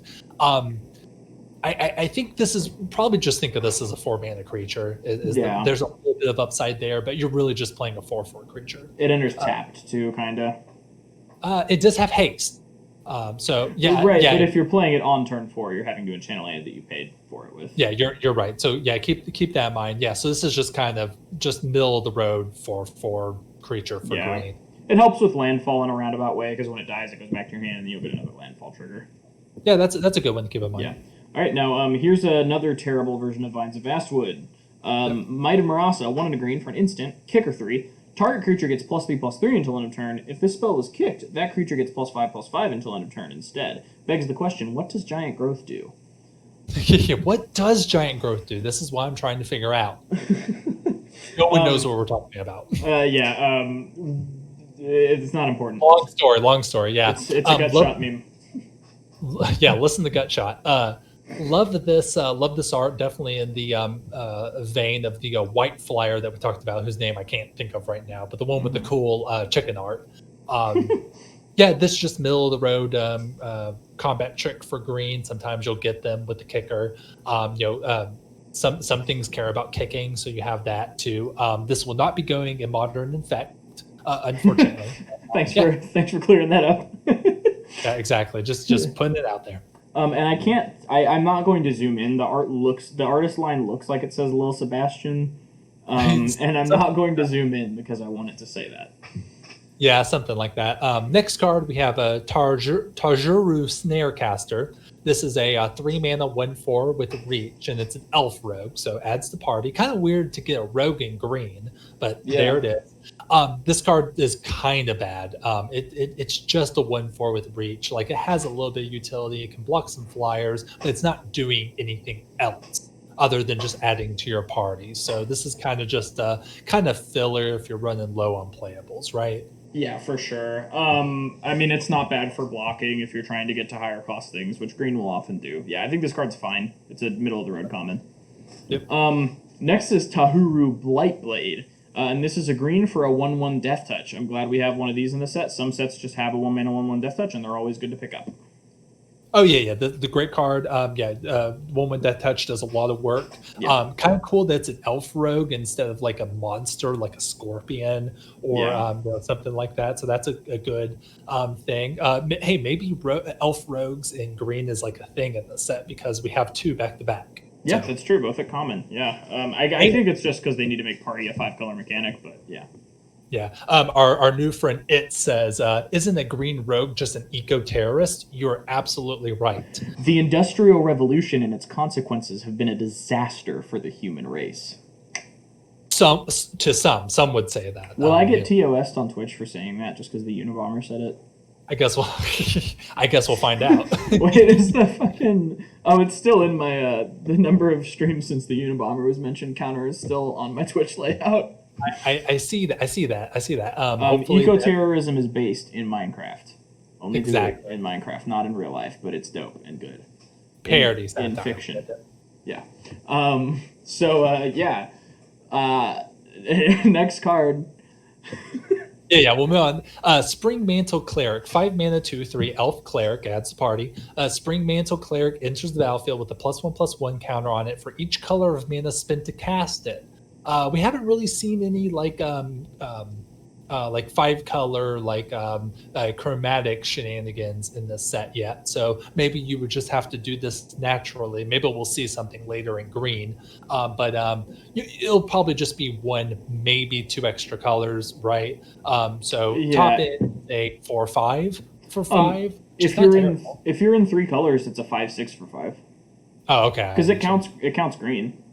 Oh, you're right. It does count green. And if you can get all 5 colors in it, it's a 7/8 for 5. So if you're playing 5 colors in this limited format, you should obviously be playing this. But you're probably not going to be. I don't know how viable 3 colors is going to be. There don't appear to be any colorless or any dual color uncommon lands. So I'm thinking you're going to want to stick to 2 colors in this limited format. But if I'm proven wrong, if 3 colors is viable, which sometimes it is, then this is going to be an auto pick because it's above curve if you're paying 3 colors for it. Yeah, sure. Just seems like a good card. I think it being a uncommon reflects that. Yeah, for sure. Yeah, so we'll move on to the next one. Yeah, Skyclave Pickaxe is a green for an equipment, and continuing the trend of when it enters, you get to attach it to something for free. Landfall, creature gets +2/+2, and you can equip it for 3, which is not awful. Yeah, so this card gives the Step Link's ability to any creature. You can throw it on a flyer, you can throw it on something with lifelink. I don't think this is the worst. I think it's fine. I'm low on this. It's because it does nothing on its own, and it's not in the color that cares about equipment.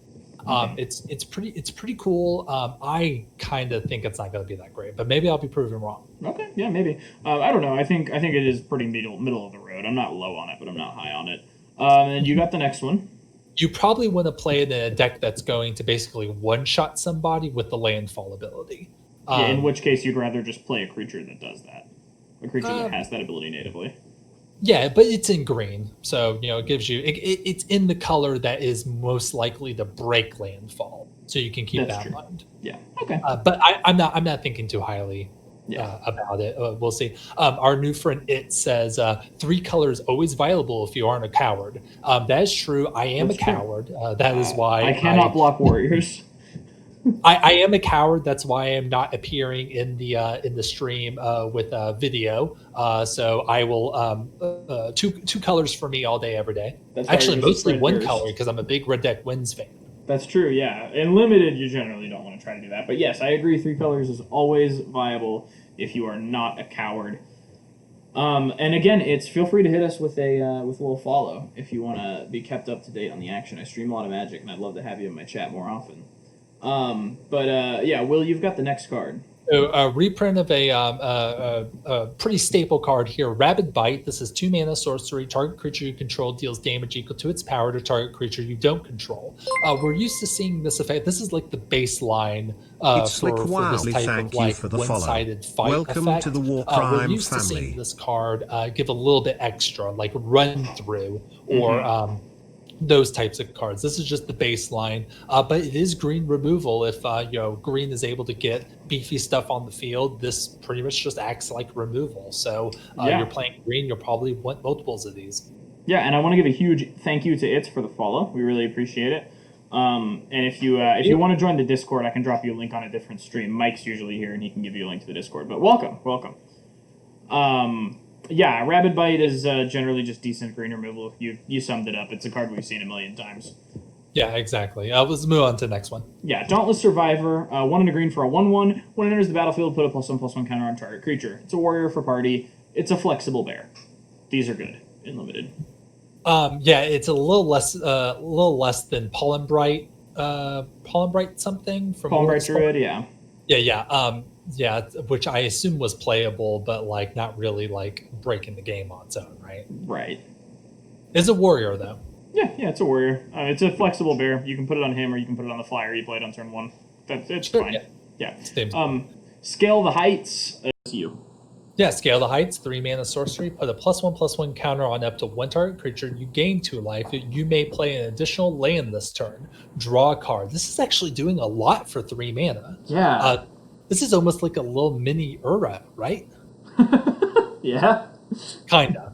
Build your own Uro. Yeah, pretty much. I don't think this is going to see constructed play at all, but it seems good for limited. You'd probably want to play at least 2 of these, right?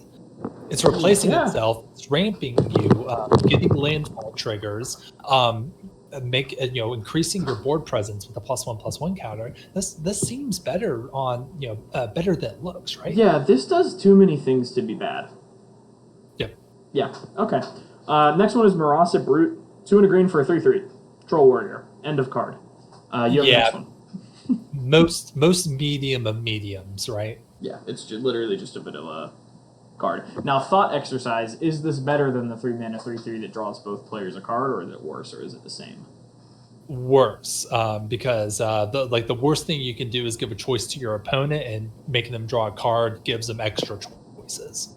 Even if it's giving you more choices, yeah, I would play this over the white. The white. Okay, interesting. All right, yeah. So just curious about that. So you have the next one, this actual card. Let's see if I can do this.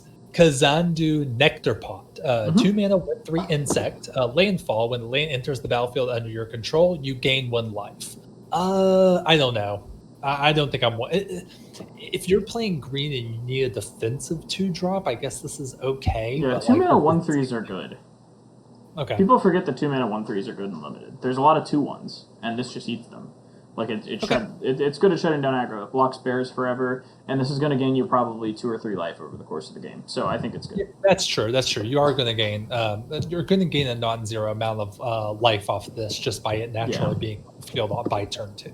That's true. Not exciting though. Yeah. So next we've got Yoraga Visionary, 3 and a green for a 3/2. Elf Wizard. When it enters the battlefield, draw a card. So this is just a beefier Elvish Visionary, and it's a wizard instead of a druid because of party. How do we feel about this? It's very medium. Like you can play it and drawing cards good, but like this isn't what you want to be doing with 4 mana, right? I mean, maybe it's good. Maybe the drawing card really pushes over the line, but right now I'm not really excited to play this one. I think I am. I think it's good. Like, it's going to trade around. Turn 4 is about when you stop playing on curve. Often you'll be playing a removal spell instead, or you'll be playing a 3-drop or something. And this trades with a lot of those. This trades with 3-drops. So this replaces itself and trades with a 3-drop, and that's what you want out of a 4-drop. I think this is one of the better commons in green.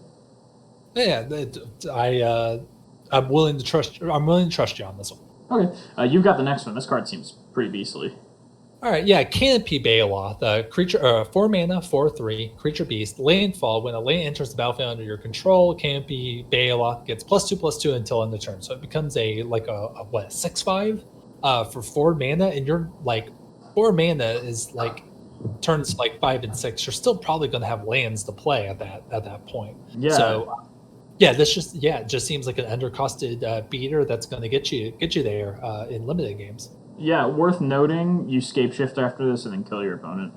Oh yeah, that's good. That's good. You don't have to play any janky green artifact equipments to do it either. That's true. You're right. You have a vendetta against that card. It's just a good card to play by itself. Yeah. So you play this, and then turn 5, you play another land, and then play scape shift and sack them all. And you get your +10 play. You have 18 damage by itself. Yep, absolutely. Yeah. All right, let's move on to the next one, which is a really interesting one for me.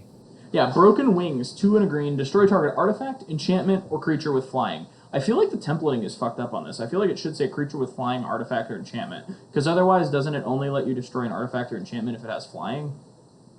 I don't know. Maybe someone else could speak to that. But I feel like they've fixed templating on cards like this before to make them not work that way. Like, it's obvious what this does, but yeah. This is a good card, I think. This is flexible enough to mainboard.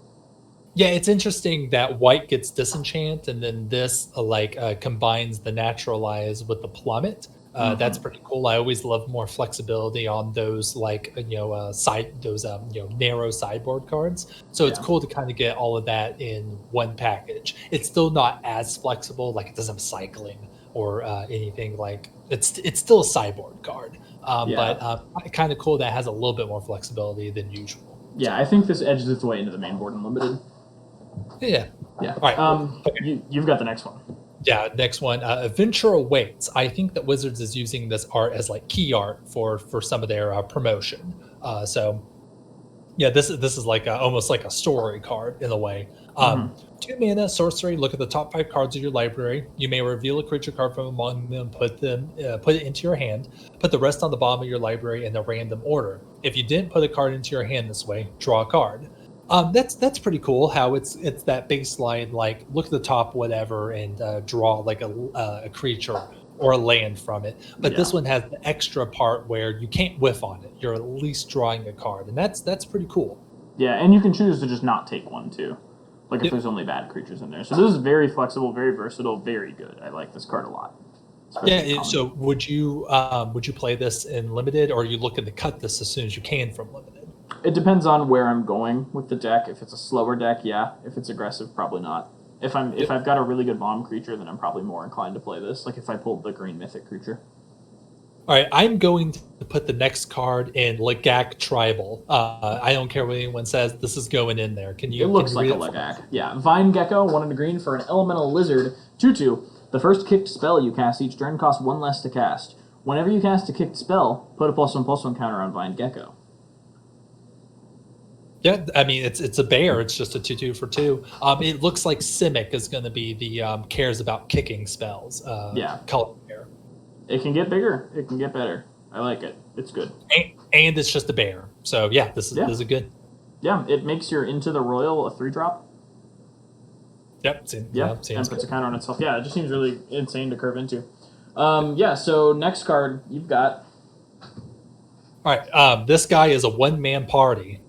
Veteran Adventurer, 6 mana, creature human, but it's a 6 mana for a 5/5. In addition, this creature is also a cleric, rogue, warrior, and wizard. So it counts as the entire party by himself. That is not exactly true. He's a wild card. He can be one of those things for your party. Oh, is that true? Yeah, okay. Yeah. Party requires them to be 4 separate creatures. Okay. Thank you for a clarification. But he does fill whatever role you need. Okay, all right, sounds good. This spell costs 1 less to cast for each creature in your party, and has Vigilance. So it's filling in your party. It's a 5/5 Vigilance beater and can be cheap sometimes. But at the end of the day, this is just a beater. This isn't going to really break the game, right? Yeah, I agree. I think this is a good beater. It can often be 4 mana. And Yeah, and that's pretty good. And next we've got nice art by Jason Rainville on a strictly better explosive vegetation. Vastwood Surge is just explosive vegetation, but with kicker 4. And if it was kicked, you put 2+1/+1 counters on each creature you control. So this is ramp or just a I win button, like a sort of like permanent anthem. If you have 8 mana, I think this card's good. I don't know if it's like good in limited because it's really not good unless you can kick it in limited.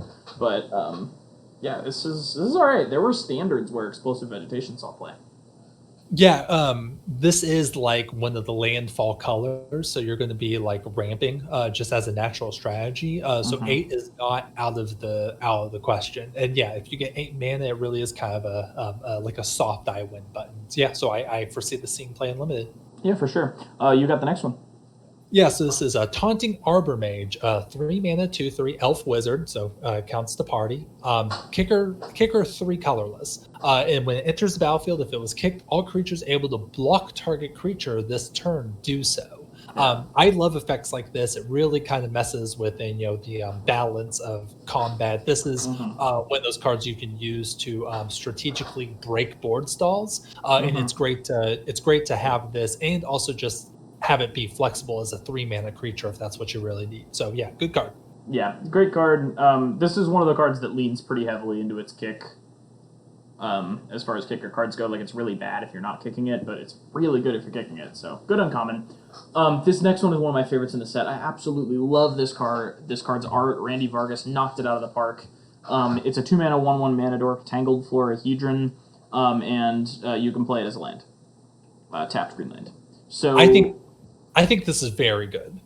Yeah, I think it's very good too. I think this art is so cute. This reminds me of Castle in the Sky, the Miyazaki film. Oh yeah, absolutely. I think that this has a high chance of seeing standard play. Yeah. Standard play. Yeah, absolutely. It's a 2 mana tapper. It's not replacing, but a good choice of replacement for you know what I'm talking about, the one with hexproof. What's the name of that? Paradise Druid? Yes. Okay, I was thinking of the Elemental, the 0/3. I think it's fine to replace that for sure.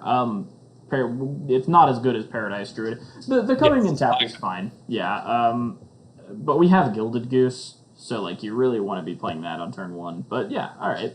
This is a fine card. I don't know if it'll see standard play, but if you're confident, maybe I'll buy into it. Depending on how the format shakes out, it's possible that we get something else that's but if decks need a replacement for Paradise Druid and they don't get it anywhere else, I think this is a good choice for it. Yeah, I agree. Yeah. So so we'll move on to Roiling Regrowth. This is a 3 mana instant, sacrifice a land. This is Harrow. So you're sacrificing a land and then searching your library for up to 2 basic land cards, put them into the battlefield tapped, and then shuffle your library. I don't think this is a functional reprint. I think it's different in a slight way. I think Harrow was a sorcery, and I thought it could grab non-basic lands, but I might be wrong. Oh, no, they're both instants. Harrow has the sacrificing the land as a cost. Play the spell. Okay. Yeah. Right, and it is 2 basic land cards put into the battlefield. Cool. Oh, Harrow puts them into play untapped. So, so this actually is not. This is worse than Harrow by quite a bit, actually. Yeah, unless they're going to counter it. Yeah. So, okay, I feel less good on this. For standard.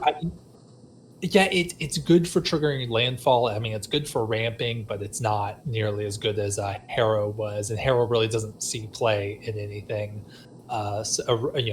anything constructed these days. So I guess I'm kind of low on this. It'll be good and limited, of course, for hitting your landfall triggers. But like, I don't think this is going to make the jump. Yeah, I think I agree with you there. Colony Ambush is a land.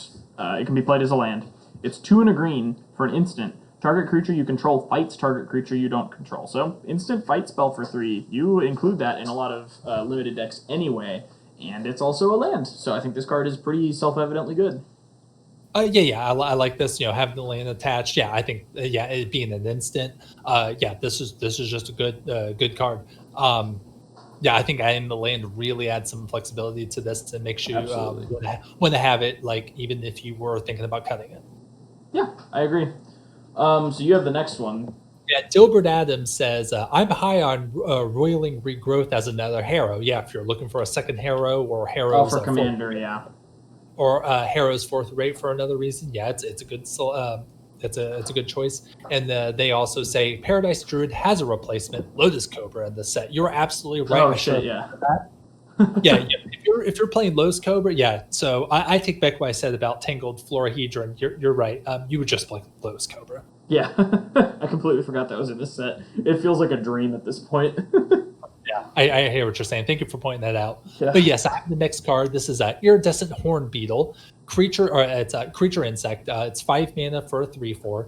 At the beginning of your end step, create a 1/1 green insect creature token for each +1/+1 counter you've put on creatures under your control this turn. It's a repeatable effect that happens at the end of each of your turns. If you're putting +1/+1 counters on it, if you've got your what's the white card name? The Aspirant. If you have that, you're getting extra 1/1s on top of it. I don't know how much you'll be doing this in the limited format. Yeah. If you're able to do it at least a little bit, it seems good.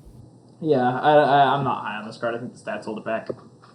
Sure, absolutely. Yeah, it is like a little creature doing this, honestly. If it can't put counters, if it had like an 8 mana activated ability to put a counter on something, that would be fine. But it can't do anything by itself, so I gotta judge it as just a 5 mana 3/4. Okay, all right, fair enough. I think you're right. Yeah, Balaged Recovery. 2 and a green for a sorcery. Return target card from your graveyard to your hand, and it can be played as a tapped land. This card's pretty great, honestly. Yeah, this is good. Yeah, it's Rebirth, but costs 1 more, but it can be a land when you don't need a Rebirth, which, yeah, I think this card's awesome. Pretty self-evidently so. Mm-hmm. Yeah, I think this is great. I think all green decks are going to want to play this. Yeah. All right, I mean, we're in agreement there. Let's move on to the next one.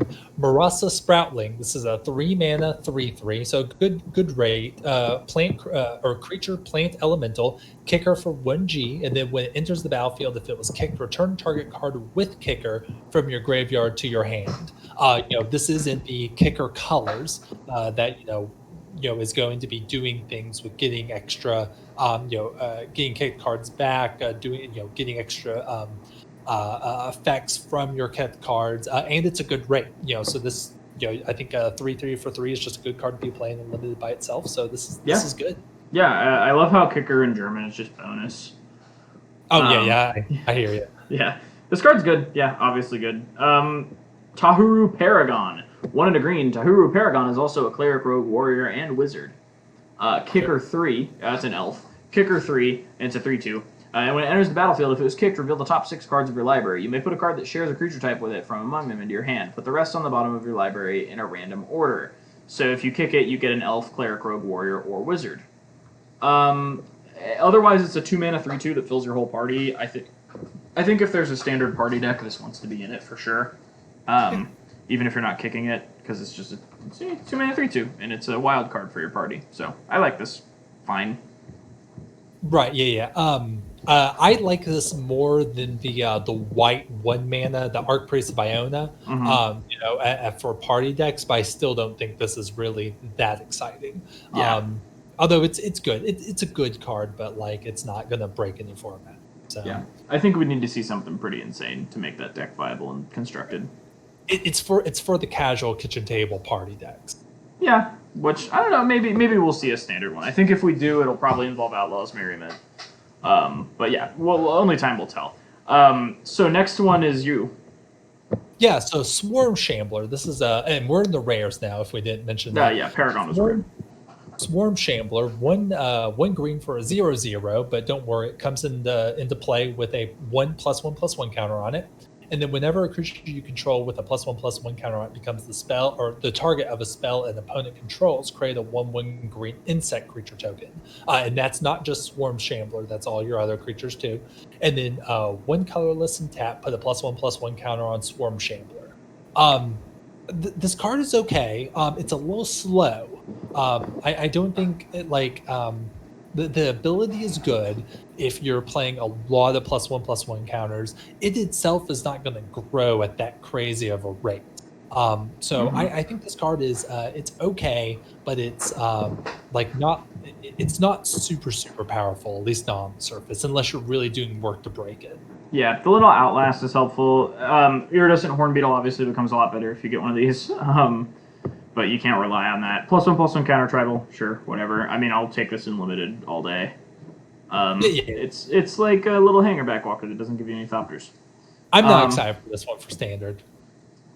What? Swarm Shambler? Yeah. Oh yeah, no, not for standard, but for limited. But you know what we are both very excited for standard. In case you forgot, please remind us. Fucking Lotus Cobra. It's 1 and a green for a snake. It's 2/1. Landfall. Add 1 mana of any color. Now this card is playable in literally every format. This is a vintage all-star. All right. Okay, so I said this on the podcast, but I'm going to say it again here. Turn 1, white mana, Selfless Savior. Savior. Turn 2, you play green land, play Lotus Cobra. Turn 3, play land, make red or whatever, 4 mana, play Winota, attack with both the Selfless Savior and Lotus Cobra, and get 2 of the most powerful humans in standard. Yeah. I mean, that is a thing you can do. What are the most powerful humans in standard that aren't banned, though? I'm sure we'll get something. There has to be something that's worth cheating in the play. Okay, yeah. I mean, I'm sure there already is if you stretch enough, but I don't know. Yeah, I mean, that would obviously be good. Yes. Veteran Adventurer. That's just a 5/5 vigilance, right? Yeah, exactly. It's going to smack face and live to tell about it. Sure. Okay. Yeah. All right. Are you actually going to be excited enough to put that into play? Yes. Okay. Cool. All right. You've got flying core creature too. It's a 1 mana 1/1. Like those cores are non-humans. Yeah, that's true.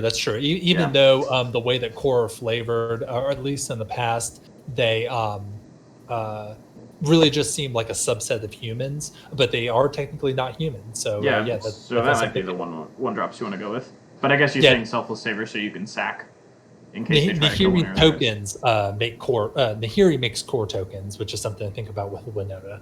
Okay, yeah, I thought they were just warriors, but yeah. Yep. Okay. So Lotus Cobra obviously tournament tested.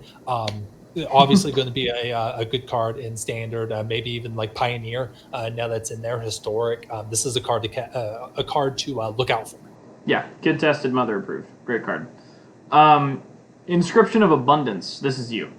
Yeah. So this might be a cycle because we saw a black card that was very similar to this. So we'll need to keep that in mind. 2 mana instant kicker for 2 in the green. Choose 1. If the spell is kicked, choose any number instead, and you have the choice of put 2 +1/+1 counters on target creature. Target player gains X life, where X is the greatest power among creatures they control, or target creature you control fights target creature you don't control. So for 5 mana, you get all of those. It's more likely that you're just going to be getting the flexibility of choosing between these, and all 3 of those are pretty good. You get a combat trick. I mean, gaining life is fine, but yeah, basically fight at instant speed or +2 2 +1/+1 counters. So yeah, this is a very flexible card. Yeah, I agree. I think this is a pretty great card. It's no Primal Command, but yeah, it's all right. When are you getting your Primal Command tattoo? If my girlfriend says it's okay, whenever I have the money. All right, sounds good. Yeah, this will be a very flexible card. Hard to say if any like standard decks are going to want this, but if any of them have a need for this, it's going to be a pretty powerful spell. Yeah. When are you getting your Fred Durst's face tattoo? Now, dude, I am literally in a tattoo. I'm in a tattoo chair getting that tattoo right now. Holy shit, I love it. Okay. So the next card is Cragplate Baloth. 5 and double green for a 6/6 beast. Kicker for 3. Can't be countered. Hexproof haste. If it was kicked in its battlefield with 4 +1/+1 counters on it. So it can be 10 mana for a 10/10 hexproof haste, can't be countered. Or it can be 7 mana for a 6/6 hexproof haste, can't be countered. This is obviously fine and limited. Constructed viable. What do you think? No, I don't think so. Okay. The haste is pretty cool, but if you're ramping into stuff, you can ramp into better things, and this is pretty expensive. No, I don't think it's going to make it to constructed. Yeah, I think the 6-mana 6/7 dinosaur that was like hexproof trample haste can't be countered, or hexproof trample can't be countered. Like that saw quite a bit of standard play, like pretty extensive. So this does a decent impression of that. Yeah, I wouldn't so be there's super that. surprised if it saw a little bit of play. But you got the next one. This one's interesting. Lots of people have been wanting this character for a while. This is Ashaya, Soul of the Wild, aka Nissa's best friend. That isn't Chandra. 5 mana for a star, legendary creature elemental. Ashaya, Soul of the Wild's power and toughness are each equal to the number of lands you control. We've seen that before. But non-token creatures you control are forest lands in addition to their other types. So this is going to both count all of your normal lands plus all your creatures. All of your creatures now tap for green mana. This seems pretty powerful, both in commander sense, but also in if you just play this. It's going to be a huge beater. It's going to net you a ton of mana. There's a lot you can do with this in Constructed. Yeah, in Historic, if you have a landfall creature plus this, you can do the Convoke March of the Multitudes and trigger your landfall like 12 times immediately. Oh man, that's incredible. That's greedy as hell and cheesy, but it could happen. Hey, it could happen. Yeah, I think the card's neat. And there aren't too many multicoloreds and no colorless, is that right? Or have we just not gotten to them yet? This shouldn't take too long if you want to finish up everything that's been revealed right now. Oh, Dilbert Adams says it's non-token. So Ashaya is not going to work too much with March of the Multitudes. Oh, yeah, you're right. God, I'm off my game today. Jesus. My bad. Yeah, you're right.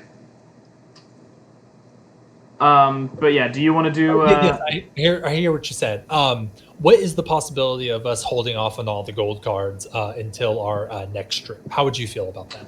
I think we could do this in like 10 minutes. And then the next one could just be like rounding up the spoilers we missed. But I want to respect your time. If you're gotta be done right now, I get it. I think I'd need to cut us off, unfortunately. Okay, cool. Yeah, no, you're good. Yeah, I hope you guys enjoyed the stream. I know we were like 25 minutes over anyway. I had a lot of fun doing it, and hopefully in a few days, whenever works for you, we'll do the second episode. We'll go over the rest of the spoilers. Yes, we can definitely do that. There's lots of gold here in the gold cards, so look forward to that. It's going to be action packed when we come back again to go over what's been spoiled since then. Plus, we have these gold cards, artifacts, a few other lands that we haven't talked about. So a lot more exciting stuff to come, and hopefully you'll join us next time we get on here and do this. Yeah, tune back in when we go live next, and we'll see you later. And listen to the podcast Gut Shot. You can find us on YouTube, Spotify. It's like a little magic comedy podcast. We got YouTube, Spotify, Apple Music, everywhere. Just look up Gut Shot MTG.